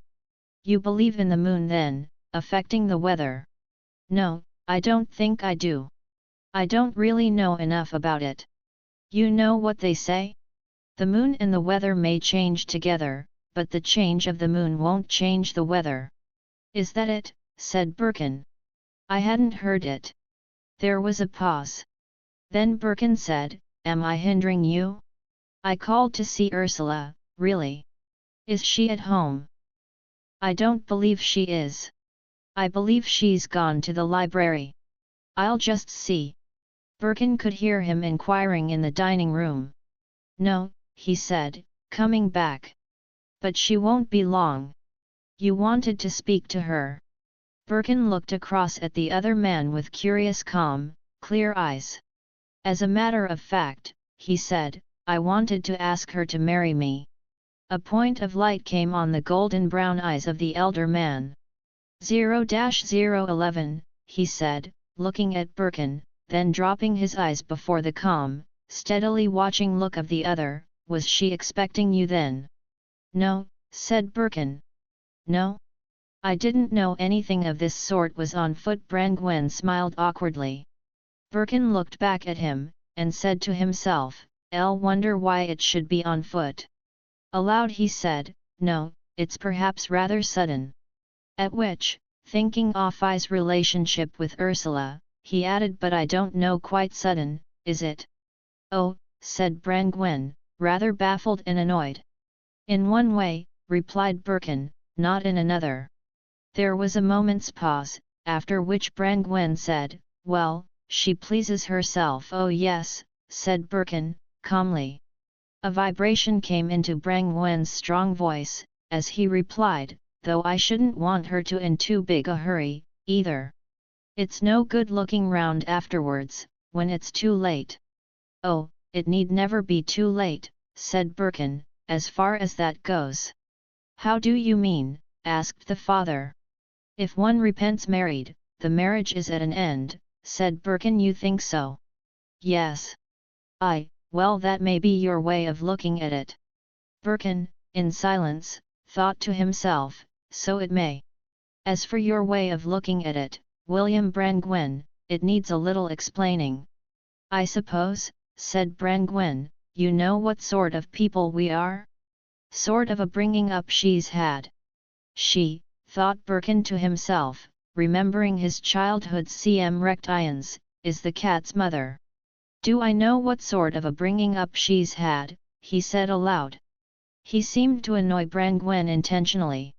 Well, he said, she's had everything that's right for a girl to have as far as possible, as far as we could give it her. I'm sure she has, said Birkin, which caused a perilous full stop. The father was becoming exasperated. There was something naturally irritant to him in Birkin's mere presence. And I don't want to see her going back on it all, he said, in a clanging voice. Said Birkin. This monosyllable exploded in Brangwen's brain like a shot. MIIY. I don't believe in your newfangled ways and newfangled ideas in and out like a frog in a gallipot. It would never do for me. Birkin watched him with steady emotionless eyes. The radical antagonism in the two men was rousing. Yes, but are my ways and ideas newfangled? Asked Birkin. Are they? Brangwen awed himself up. I'm not speaking of you in particular, he said. What I mean is that my children have been brought up to think and do according to the religion I was brought up in myself, and I don't want to see them going away from that. There was a dangerous pause. And beyond that? Asked Birkin. Father hesitated, he was in a nasty position. V% do you mean? All I want to say is that my daughter he tailed off into overcome by futility. He knew that in some way he was off the track. Of course, said Birkin, Elle don't want to hurt anybody or influence anybody. Ursula does exactly as she pleases. There was a cementplate silence, because of the utter failure in mutual understanding. Birkin felt bored. Her father was not a coherent human being, he was a roomful of old echoes. The eyes of the younger man rested on the face of the elder. Brangwen looked up, and saw Birkin looking at him. His face was covered with inarticulate anger and humiliation and sense of inferiority in strength. And as for beliefs, that's one thing, he said. But I'd rather see my daughters dead tomorrow than that they should be at the beck and call of the first man that likes to come and whistle for them. A queer painful light came into Birkin's eyes. As to that, he said, I'll only know that it's much more likely that it's I who am at the beck and call of the woman, than she at mine. Again there was a pause. The father was somewhat bewildered. I know, he said, Shem please herself she always has done. I've done my best for them, but that doesn't matter. Have got themselves to please, and if they can help it they'll please nobody but themselves. But she's a right to consider her mother, and me as well. Brangwen was thinking his thoughts. And I tell you this much, I would rather bury them, than see them getting into a lot of loose ways such as you see everywhere nowadays. I'd rather bury them, yes, but, you see, said Birkin slowly, rather wearily, bored again by this new turn, they won't give either you or me the chance to bury them, because they're not to be buried. Brangwen looked at him in a sudden flare of impotent anger. Now, Mr. Birkin, he said, I don't know what you've come here for, and I don't know what you're asking for. But my daughters are my daughters and it's my business to look after them while I can. Birkin's brows knitted suddenly, his eyes concentrated in mockery. But he remained perfectly stiff and still. There was a pause. I've nothing against your marrying Ursula, Brangwen began at length. It's got nothing to do with me, she'll do as she likes, me or no me. Birkin turned away, looking out of the window and letting go his consciousness. After all, what good was this? It was hopeless to keep it up. He would sit on till Ursula came home, then speak to her, then go away. He would not accept trouble at the hands of her father. It was all unnecessary, and he himself need not have it. The two men sat in complete silence, Birkin almost unconscious of his own whereabouts. He had come to ask her to marry him. Well then, he would wait on, and ask her. As for what she said, whether she accepted or not, he did not think about it. He would say what he had come to say, and that was all he was conscious of. He accepted the complete insignificance of this household, for him. But everything now was as if fated. He could see one thing ahead, and no more. From the rest, he was absolved entirely for the time being. It had to be left to fate and chance to resolve the issues. At length they heard the gate. They saw her coming up the steps with a bundle of books under her arm. Her face was bright and abstracted as usual, with the abstraction, that look of being not quite there, not quite present to the facts of reality, that galled her father so much. She had a maddening faculty of assuming a light of her own, which excluded the reality, and within which she looked radiant as if in sunshine. They heard her go into the dining room, and drop her armful of books on the table. "Did you bring me that girl's own?" cried Rosalind. "Yes, I brought it. But I forgot which one it was you wanted." "You would," cried Rosalind angrily. "It's right for a wonder." Then they heard her say something in a lowered tone. "Mere," cried Ursula. Again her sister's voice was muffled. Brand went the door, and called, in his strong, brazen voice, "Ursula!" She appeared in a moment, wearing her hat. "Oh, how do you do?" she cried, Birkin, and all dazzled as if taken by surprise. He wondered at her, knowing she was aware of his presence. She had her queer, radiant, breathless manner, as if confused by the actual world, unreal to it, having a complete bright world of herself alone. "Have I interrupted a conversation?" she asked. "No, only a complete silence," said Birkin. "Oh," said Ursula, vaguely, absent. Their presence was not vital to her, she was withheld, she did not take them in.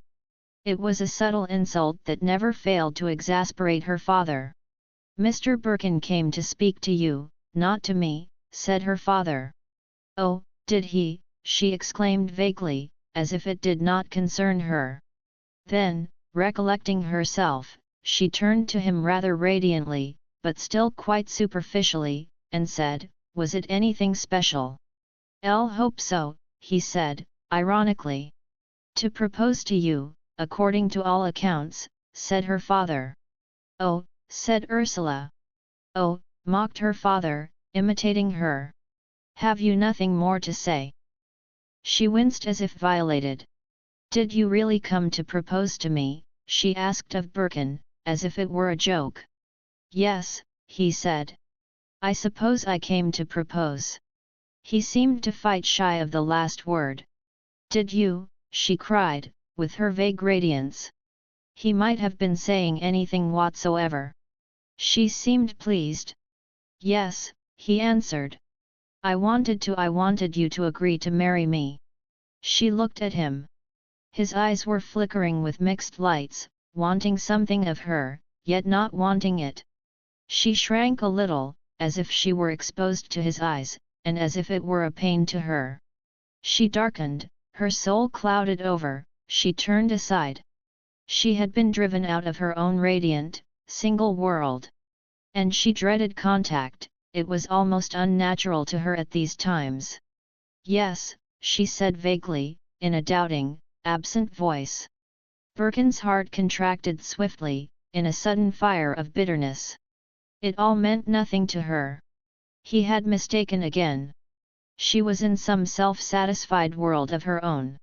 He and his hopes were accidentals, violations to her. It drove her father to a pitch of mad exasperation.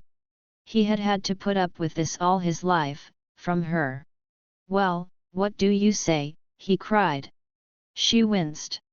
Then she glanced down at her father, half frightened, and she said, "I didn't speak, did I?" as if she were afraid she might have committed herself. "No," said her father, exasperated. "But you needn't look like an idiot. You've got your wits, haven't you?"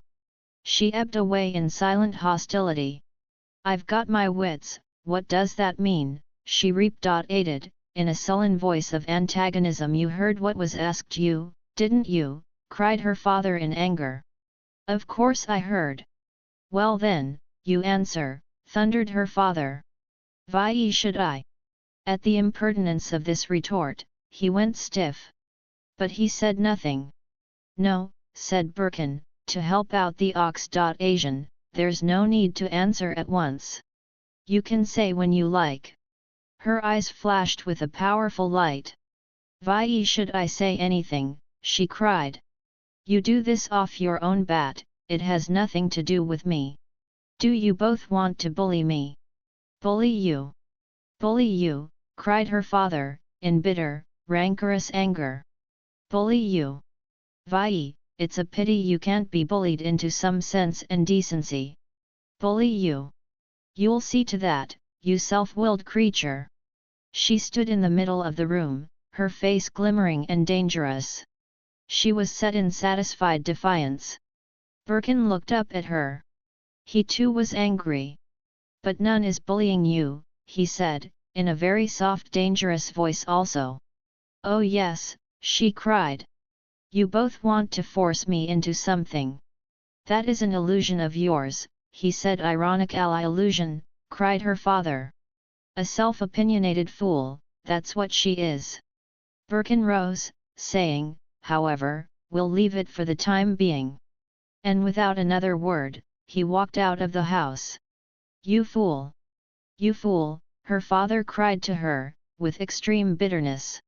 She left the room, and went upstairs, singing to herself. But she was terribly fluttered, as after some dreadful fight. From her window, she could see Birkin going up the road.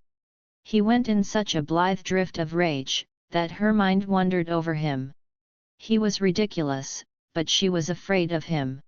She was as if from some danger. Her father sat below, powerless in humiliation and chagrin. It was as if he were possessed with all the devils, after one of these unaccountable conflicts with Ursula. He hated her as if his only reality were in hating her to the last degree. He had all hell in his heart.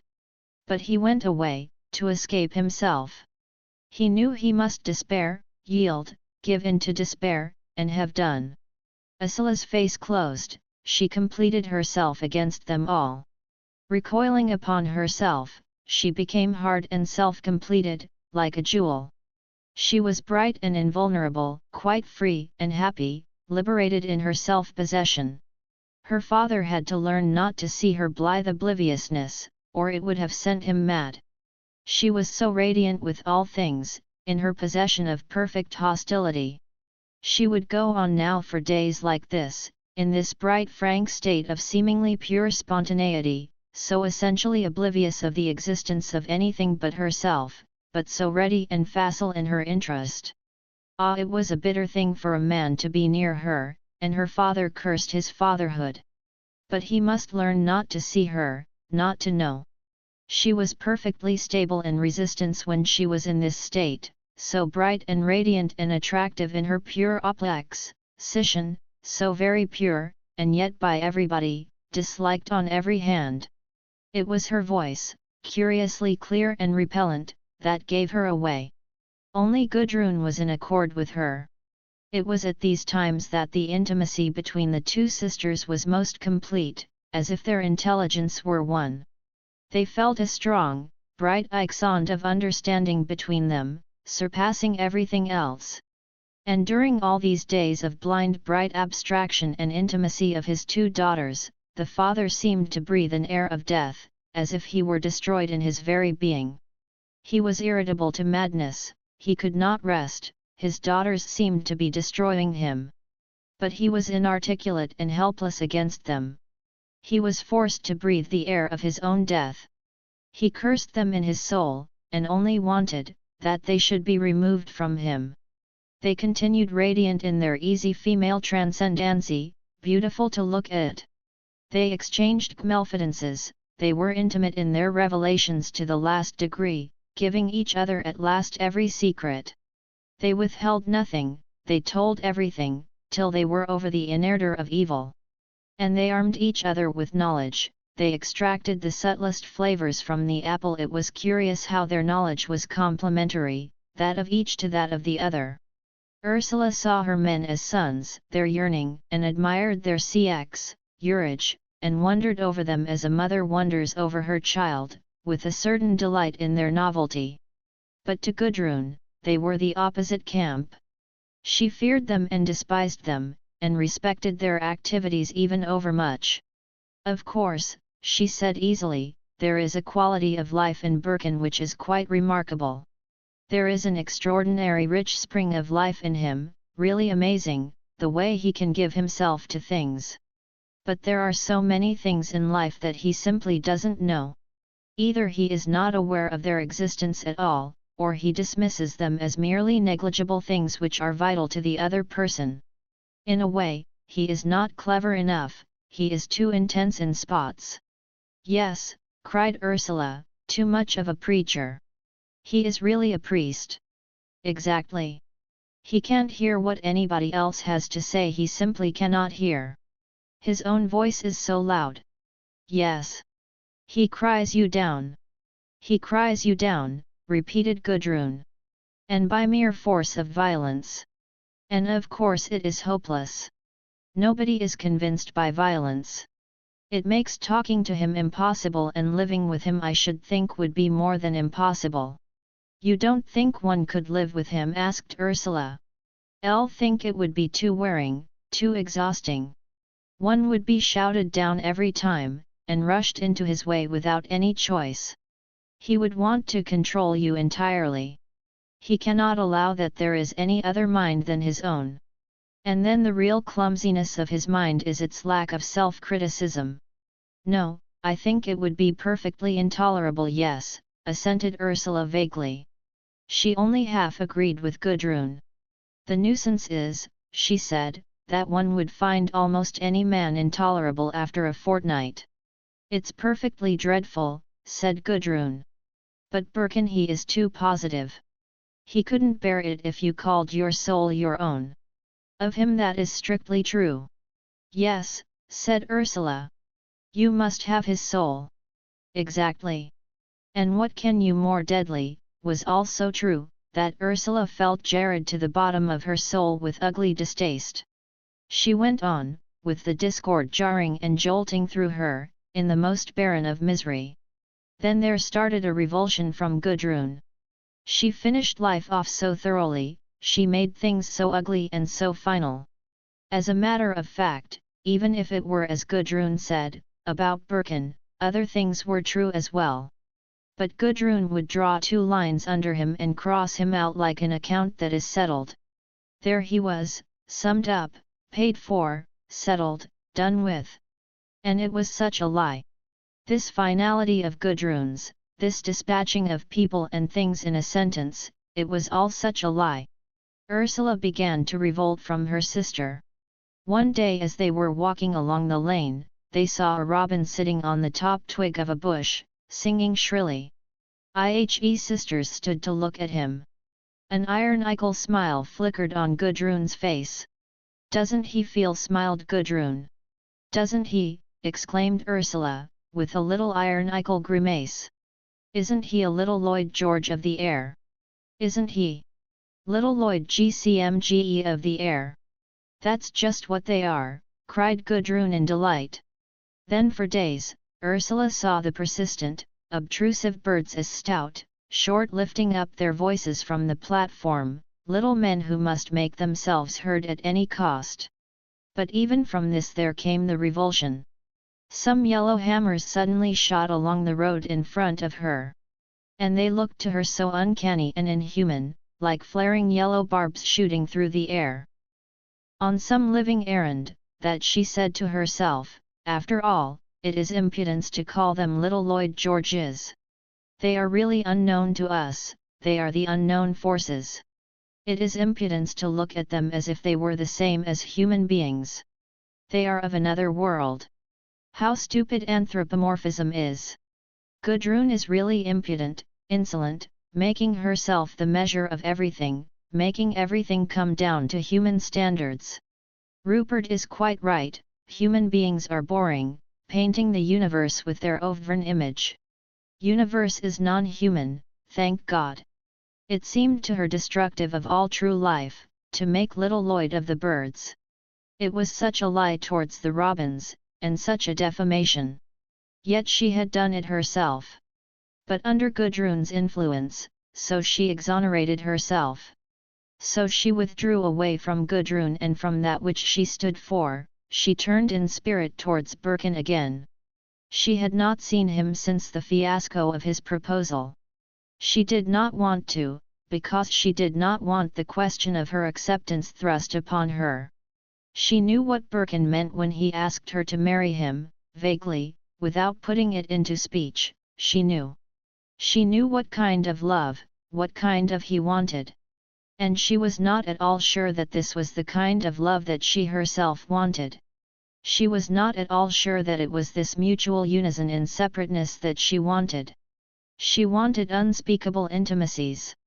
She wanted to have him, utterly, finally to have him as her own, oh, so unspeakably, in intimacy. To drink him down like a life draught. She made great professions, to herself, of her willingness to warm his foot soles between her breasts, after the fashion of the nauseous Meredith poem. But only on condition that he, her lover, loved her absolutely, with complete self-abandon. And subtly enough, she knew he would never abandon himself finally to her. He did not believe in final self-abandonment. He said it openly. It was his challenge. She was prepared to fight him for it. For she believed in an absolute surrender to love. She believed that love far surpassed the individual. He said the individual was more than love, or than any relationship. For him, the bright, single soul ACCA, Ted love as one of its conditions, a condition of its own equilibrium. She believed that love was everything. Man must render himself up to her. He must be quaffed to the dregs by her. Let him be her man utterly, and she in return would be his humble slave whether she wanted it or not. Chapter 20. Gladiatorial. After the fiasco of the proposal, Birkin had hurried blindly away from Beldover, in a whirl of fury. He felt he had been a complete fool, that the whole scene had been a farce of the first water. But that did not trouble him at all. He was deeply, mockingly angry that Ursula always in this old cry, "Do you want to bully me?" and in her bright, insolent abstraction. He went straight to Shortlands. There he found Gerald standing with his back to the fire, in the library, as motionless as a man is, who is completely and emptily restless, utterly hollow. He had done all the work he wanted to do and now there was nothing. He could go out in the car, he could run to town. But he did not want to go out in the car, he did not want to run to town, he did not want to call on the Thirlbys. He was suspended motionless, in an agony of inertia, like a machine that is without power. This was very bitter to Gerald, who had never known what boredom was, who had gone from activity to activity, never at a loss. Now, gradually, everything seemed to stopping in him. He did not want any more to do the things that offered. Something dead within him just refused to respond to any he cast over in his mind, what it would be possible to do, to save himself from this misery of nothingness, relieve the stress of this hollowness. And there were only three things left, that would rouse him, make him live. One was to drink or smoke hashish, the other was to be soothed by Birkin, and the third was women. And there was no one for the moment to drink with. Nor was there a woman. And he knew Birkin was out. So there was nothing to do but to the stress of his own emptiness. Vivian, he saw Birkin, his face lit up in a sudden, wonderful smile. "By God, Rupert," he said, "I'd just come to the conclusion that nothing in the world mattered except somebody to take the edge off one's being alone, the right somebody." The smile in his eyes was very astonishing, as he looked at the other man. It was the pure gleam of relief. His face was pallid and even. "Right woman, I suppose you mean," said Birkin spitefully. "Of course, for choice. Failing that, an amusing man." He laughed as he said it. Birkin sat down near the fire. "Were you doing?" he asked. Nothing. I'm in a bad way just now, everything's on and I can neither work nor play. I don't know whether it's a sign of old age. You mean you are bored? Bored, I don't know. I can't apply myself. And I feel the devil is either very present inside me, or dead." Birkin glanced up and looked in his eyes. "You should try hitting something," he said. Gerald smiled. "Perhaps," he said. "So long as it was something worth hitting." "Quite," said Birkin, in his soft voice. There was a long pause during which each could feel the presence of the other. "One has to wait," said Birkin. "Ah God! Waiting. What are we waiting for?" "Some old Johnny says there are 3 cures for ennui: sleep, drink, and travel," said Birkin. "All cold eggs," said Gerald. "In sleep, you dream, in drink you curse, and in travel you yell at X, Rooter. No, work and love are the 2. You're not at work, you should be in love." "Be it then," said Birkin. "Give me the object," said Gerald. "The possibilities of love exhaust themselves." "Do they? And then what?" "Then you die," said Gerald. "So you ought," said Birkin. "I don't see it," replied Gerald. He took his hands out of his trousers pockets, and reached for a cigarette. He was tense and nervous.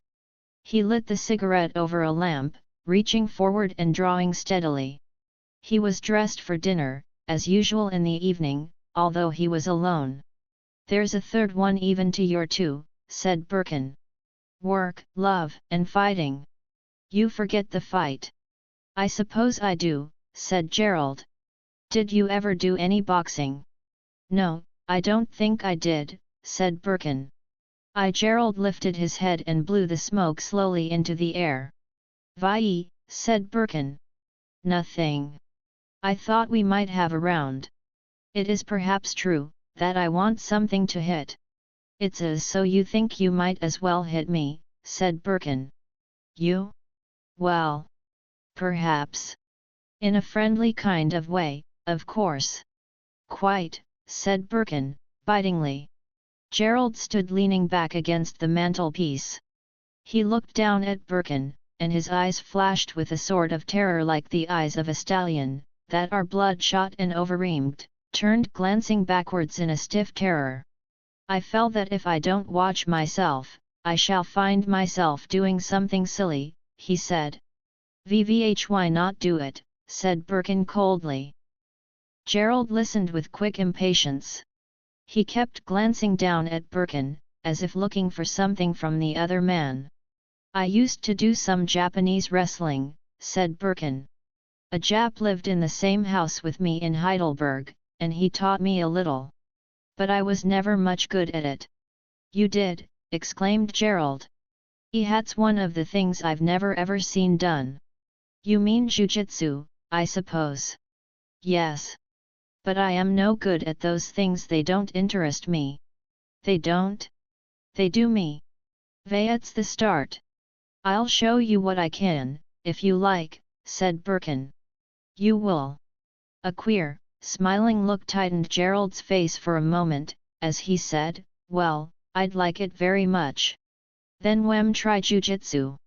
Only you can't do much in a starched shirt." "Then let us strip, and do it properly." "Hold a minute." He rang the bell, and waited for the butler. "Bring a couple of sandwiches and a siphon," he said to the man, "and then don't trouble me any more tonight or let anybody else." The man went. Gerald turned to Birkin with his eyes lighted. "And you used to wrestle with a Jap," he said. "Did you strip?" "Sometimes." "You did? 1% It was he like then, as a wrestler?" "Good, I believe. I am no judge." "He was very quick and slippery and full of electric fire. It is a remarkable thing, what a curious sort of fluid force they seem to have in them, those not like a human grip like a polyp." Gerald nodded. "I should imagine so," he said, "to look at them." They repel me, rather repel and attract, both. They are very repulsive when they are cold, and they look grey. But when they are hot and roused, there is a definite attraction, a curious kind of full electric fluid like eels. Well, yes, probably. The man brought in the tray and set it down. Don't come in any more, said Gerald. The door closed. Well then, said Gerald, shall we strip and begin? Will you have a drink? No, I don't want one. Neither do I. Gerald fastened the door and pushed the furniture aside. The room was large, there was plenty of space, it was thickly carpeted. Then he quickly threw off his clothes, and waited for Birkin. The latter, white and thin, came over to him. Birkin was more a presence than a visible object. Gerald was aware of him completely, but not really visually. Vivihirace Gerald himself was concrete and noticeable, a piece of pure final substance. Now, said Birkin, I will show you what I learned, and what I remember. You let me take you so, and his hands closed on the naked of the other man. In another moment, he had Gerald swung over lightly and balanced against his knee, head downwards. Relaxed, Gerald sprang to his feet with eyes glittering. That's smart, he said. Now try again. So the two men began to struggle together. They were very dissimilar. Birkin was tall and narrow, his bones were very thin and fine. Gerald was much heavier and more plastic. His bones were strong and round, his limbs were rounded, all his contours were beautifully and fully molded. He seemed to stand with a proper, rich weight on the face of the earth, whilst Birkin seemed to have the of gravitation in his own middle. And Gerald had a rich, frictional kind of strength, rather mechanical, but sudden and invincible, whereas Birkin was abstract as to be almost intangible. He impinged invisibly upon the other man, scarcely seeming to touch him, like a garment, and then suddenly piercing in a tense fine grip that seemed to penetrate into the very quick of Gerald's being. They stopped, they discussed methods, they practiced grips and throws, they became accustomed to each other's rhythm, they got a kind of mutual physical understanding. And then again they had a real struggle.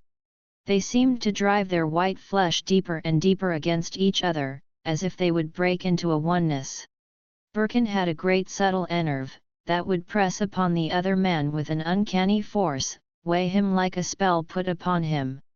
Then it would pass, and Gerald would heave with white, heaving, dazzling movements. So the two men entwined and messled with each other, working nearer and nearer. Both were white and clear, but Gerald flushed smart red where he was touched, and Birkin remained white and tense.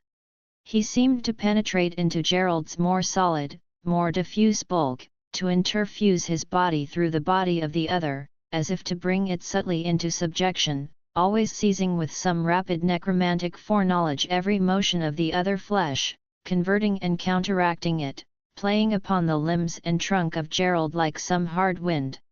It was as if Birkin's whole physical intelligence interpenetrated into Gerald's body, as if his fine, sublimated energy entered into the flesh of the fuller man, like some nine-tency, casting a fine net, a prison, through the muscles into the very depths of Gerald's physical being.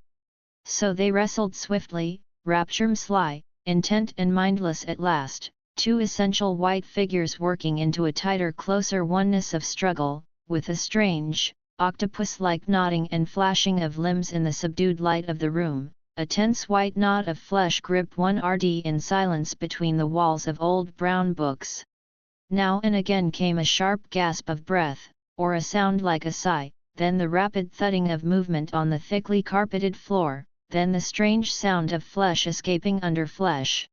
Often, in the white interlaced knot of violent living being that swayed silently, there was no head to be seen, only the swift, tight limbs, the solid white backs, the physical junction of two bodies clinched into oneness.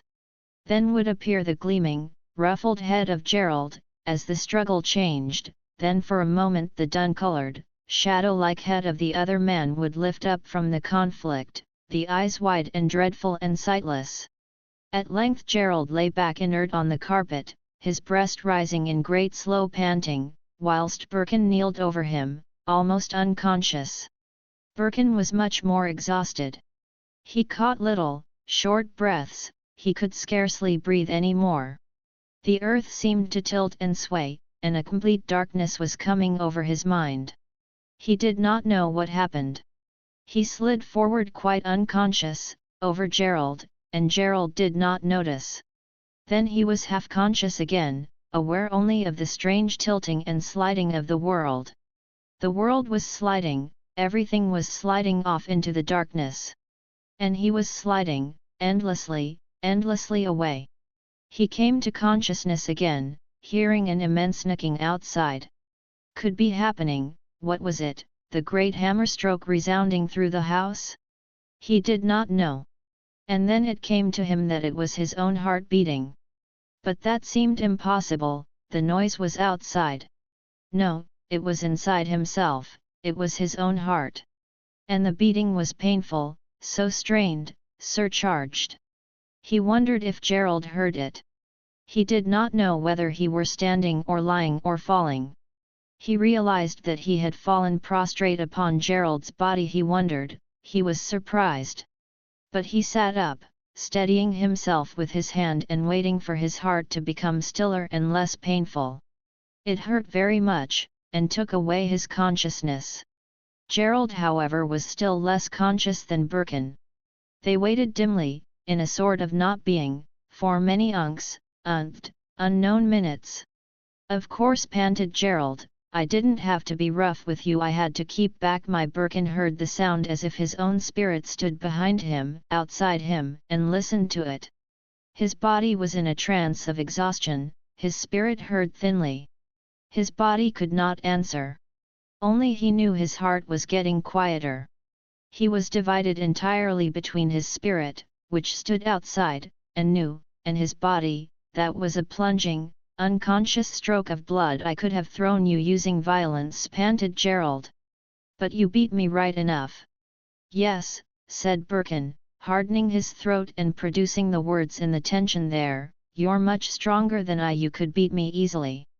Then he relaxed again to the terrible plunging of his heart and his blood. It surprised me, panted Gerald, what strength you've got. Almost supernatural. For a moment, said Birkin. He still heard as if it were his own disembodied spirit hearing, standing at some distance behind him. It drew nearer, however, his spirit. And the violent striking of blood in his chest was sinking quieter, allowing his mind to come back. He realized that he was leaning with all his weight on the soft body of the other man. It startled him, because he thought he had withdrawn. He himself, and sat up. But he was still vague and unstablished. He put out his hand to steady himself. It touched the hand of Gerald, that was lying out on the FLCX-R. And Gerald's hand closed warm and sudden over Birkin's. They remained exhausted and breathless, the one hand clasped closely over the other. It was Birkin whose hand, in swift response, had closed in a strong, warm clasp over the hand of the other. Gerald's clasp had been sudden and momentaneous. The normal consciousness, however, was returning, ebbing back. Birkin could breathe almost naturally again. Gerald's hand slowly withdrew. Birkin slowly, dazedly rose to his feet and went towards the table. He poured out a whiskey and soda. Gerald also came for a drink. It was a real set to, wasn't it? Said Birkin, looking at Gerald with darkened eyes. God, yes, said Gerald. He looked at the delicate body of the other man, and added, it wasn't too much for you, was it? No one ought to wrestle and strive and be physically close. It makes one sane. You do think so? I do. Don't you? Yes, said Gerald. There were long spaces of silence between their words. The W wrestling had some deep meaning to them, an unfinished meaning. We are mentally, spiritually intimate, therefore we should be more or less physically intimate too. It is more whole. Certainly it is, said Gerald. Then he laughed pleasantly, adding, "It's rather wonderful to me."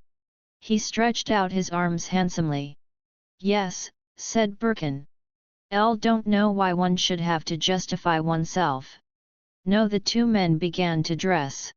"I think also that you are beautiful," said Birkin to Gerald, "and that is enjoyable too. One should enjoy what is given."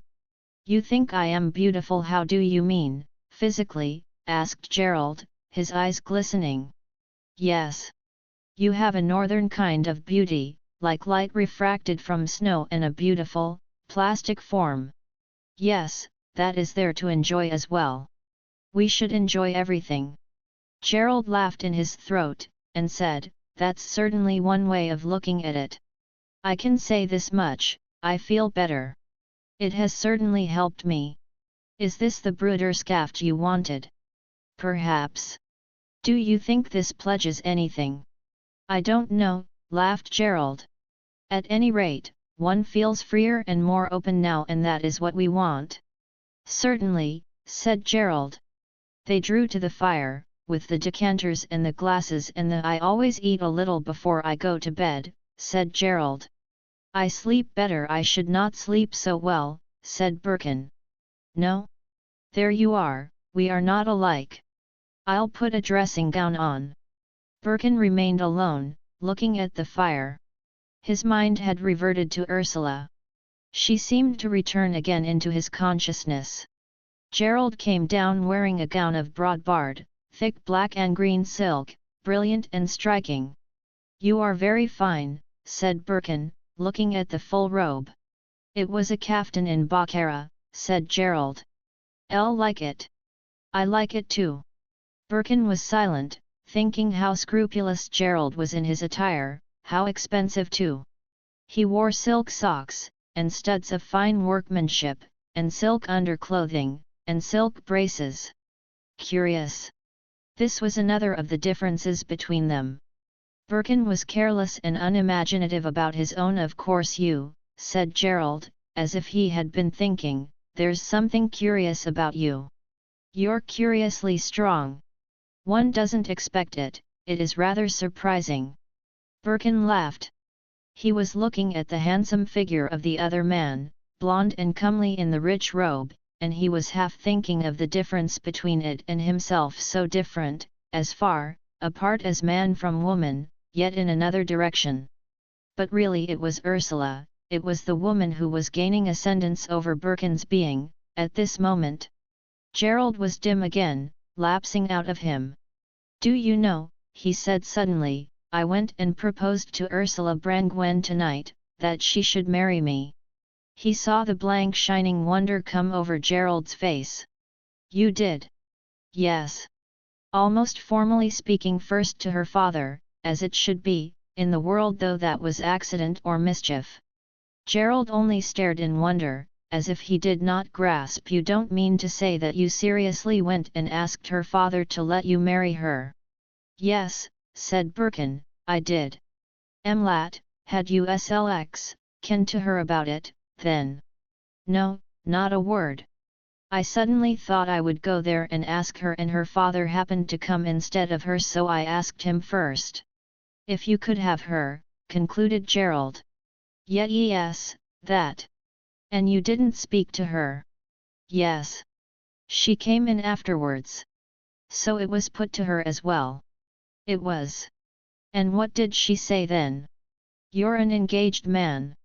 "No, she only said she didn't want to be bullied into answering." "She what?" "Said she didn't want to be bullied into answering." "Said she didn't want to be bullied into answering." V% why, what did she mean by that?" Birkin raised his shoulders. "Can't say," he answered. "Didn't want to be bothered just then, I suppose." "But is this really so? And what did you do then?" "I walked out of the house and came here." "You see. Aim straight here." "Yes." Gerald stared in amazement and amusement. He could not take it in. "But is this really true, as you say it now?" "Word for word." "It is." He leaned back in his chair, filled with delight and amusement. "Well, that's good," he said. And so you came here to wrestle with your good angel, did you? Did I, said Birkin. Well, it looks like it. Isn't that what you did? Now Birkin could not follow Gerald's meaning. And what's going to happen, said Gerald. You're going to keep open the proposition, so to speak. I suppose so. I vowed to myself I would see them all to the devil. But I suppose I shall ask her again, in a little while. Gerald watched him steadily. So you're fond of her then, he asked. I'll think I love her, said Birkin, his going very still and fixed. Gerald for a moment with pleasure, as if it were something done specially to please him. Then his assumed a fitting gravity, and he nodded his head slowly. You know, he said, I always believed in love, true love. But where does one find it nowadays? I don't know, said Birkin. Very rarely, said Gerald. Then, after a pause, I've never felt it myself, not what I should call love. I've gone after women and been keen enough over some of them. But I've never felt love. I don't believe I've ever felt as much love for a woman, as I have for you, not love. You understand what I mean? Yes. I'm sure you've never loved a woman. You feel that, do you? And do you think I ever shall? You understand what I mean? He put his hand to his breast, closing his fist there, as if he would draw something out. I mean that I can't express what it is, but I know it. What is it, then? Asked Birkin. You see, I can't put it into words. I mean, at any rate, something abiding, something that can't change. His eyes were bright and puzzled. Now do you think I shall ever feel that for a woman, he said, anxiously. Birkin looked at him, and shook his head. I don't know, he said. I could not say. Gerald had on the qui-vive, as awaiting his fate. Now he drew back in his chair. No, he said, and neither do I, and neither do I. We are different, you and I, said Birkin. I can't tell your life. No, said Gerald, no more can I. But I tell you I begin to doubt it. That you will ever love a woman, you would truly call love, you doubt it. Well, I begin to. There was a long pause. Life has all kinds of things, said Birkin. There isn't only one road. Yes, I believe that too. I believe it. And mind you, I don't care how it is with me, I don't care how it is so long as I don't feel. He paused, and a blank, barren look passed over his face, to express his feelings. So long as I feel I've lived, somehow, and I don't care how it is, but I want to feel that fulfilled, said Birkin. Well, perhaps it is fulfilled, I don't use the same words as you. It is the same. Chapter 21. Threshold. Gudrun was away in London, having a little show of her work, with a friend, and looking round, preparing for flight from Beldover. Come what might, she would on the wing in a very short time. She received a letter from Winifred Critch, ornamented with drawings. Father also has been to London, to examined by the doctors. It made him very tired. They say he must rest a very great deal, so he is mostly in bed. He brought me a lovely tropical parrot in faience, of Dresden ware, also a man ploughing, and 2 mice climbing up a stalk, also in faience. The mice were Copenhagen ware. They are the best, but mice don't shine so much, otherwise they are very good, their tails are slim and long. They all shine nearly like glass. Of CX, it is the glaze, but I don't like it. Gerald likes the man ploughing the best. His trousers are torn, he is ploughing with an ox, being I suppose a German. It is all grey and white shirt and grey trousers, but very shiny and clean. Mr. Birkin likes the girl best, under the hawthorn blossom, with a lamb, and with daffodils painted on her skirts, in the drawing room. But that is silly, because the lamb is not a real lamb, and she is silly too. Dear Miss Brangwen, are you coming back soon? You are very much missed here. I enclose a drawing of father sitting up in bed. He says he hopes you are not going to forsake us. Oh dear Miss Brangwen, I am sure you won't. Do come back and draw the ferrets, they are the most lovely noble darlings in the world. We might carve them in Hollywood, playing against a background of green leaves. Oh do let us, for they are most beautiful. Father says we might have a studio. Gerald says we CX'd easily have a beautiful one over the stables, it would only need windows to be put in the slant of the roof, which is a simple matter. Then you could stay here all day and work, and we could live in the studio, like two real artists, like the man in the picture in the hall, with the frying pan and the walls all veered with drawings. I long to be free, to live the free life of an artist. Even Gerald told father that only an artist is free. As he lives in a creative world of his own. Gudrun caught the drift of the family intentions, in this letter. Gerald wanted her to be attached to the household at Shortlands, he was using Winifred as his stalking horse. The father thought only of his child, he saw a rock of salvation in Gudrun. And Gudrun admired him for his perspicacity. Child, moreover, was really exceptional. Gudrun was quite content. She was quite willing, given a studio, to spend her days at Shortlands. She disliked the grammar schcx, already thoroughly, she wanted to be free. If a studio were provided, she would be free to go on with her work, she would await the turn of events with complete serenity. And she was really interested in Winifred, she would be quite glad to understand the girl. So there was quite a little festivity on Winifred's ACC aunt, the day Gudrun returned to Shortlands. You should make a bunch of flowers to give to Miss Brangwen when she arrives, Gerald said smiling to his sister. Oh no, cried Winifred, it's silly. Not at all. It is a very charming and ordinary attention. Oh, it is silly, protested Winifred, with all the extreme mauvaise honnie of her years. Nevertheless, the idea appealed to her. She wanted very much to carry it out. She flitted round the greenhouses and the conservatory looking wistfully at the flowers on their stems.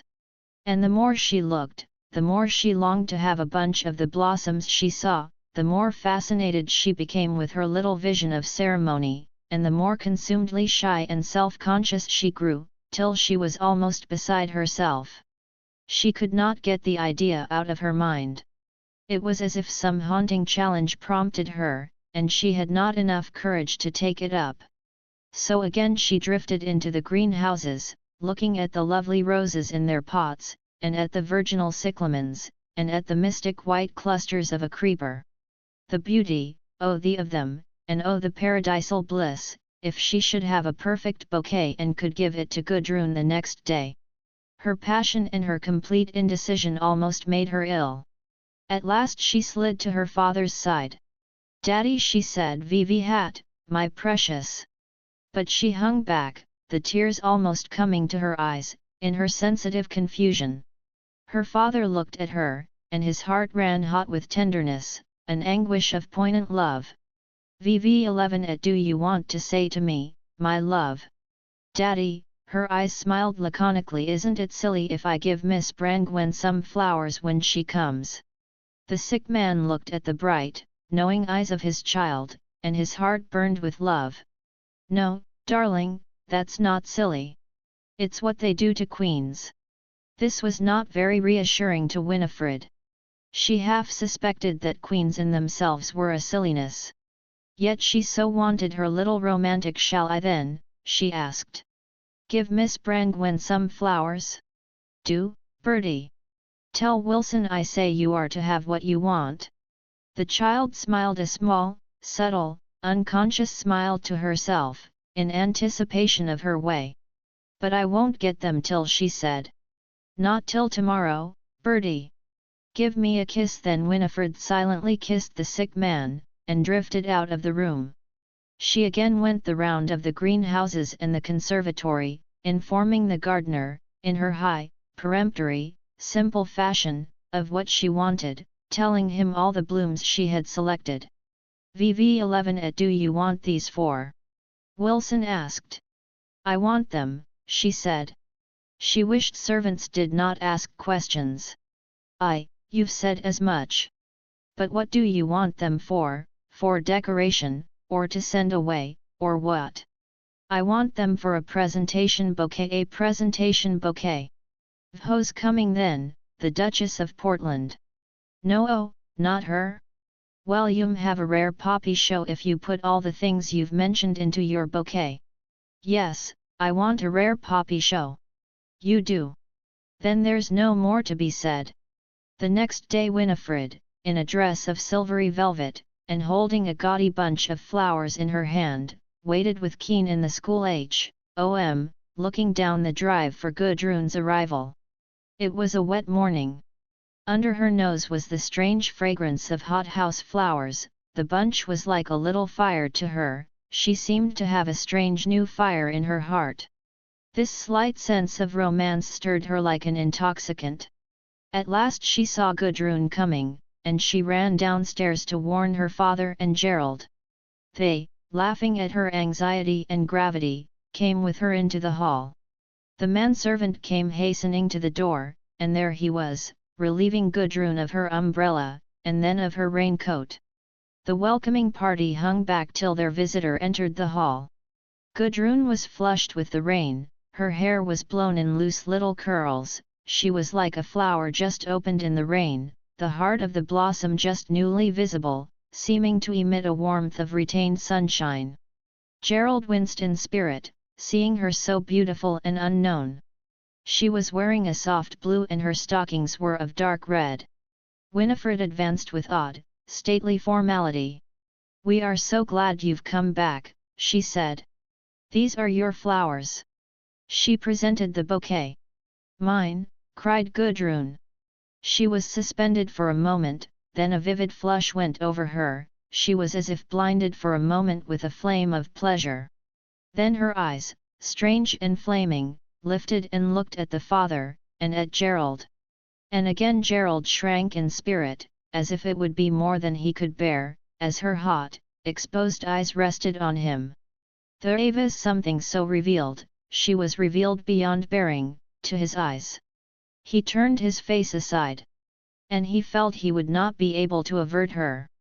And he writhed under the imprisonment.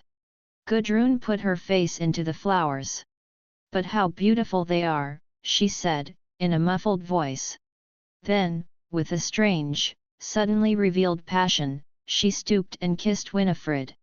Mr. Critch went forward with his hand held out to her. I was afraid you were going to run away from us, he said, playfully. Gudrun looked up at him with a luminous, roguish, unknown face. Really, she replied. No, I didn't want to stay in London. Her voice seemed to imply that she was glad to get back to Shortlands, her tone was warm and subtly caressing. That is a good thing, smiled the father.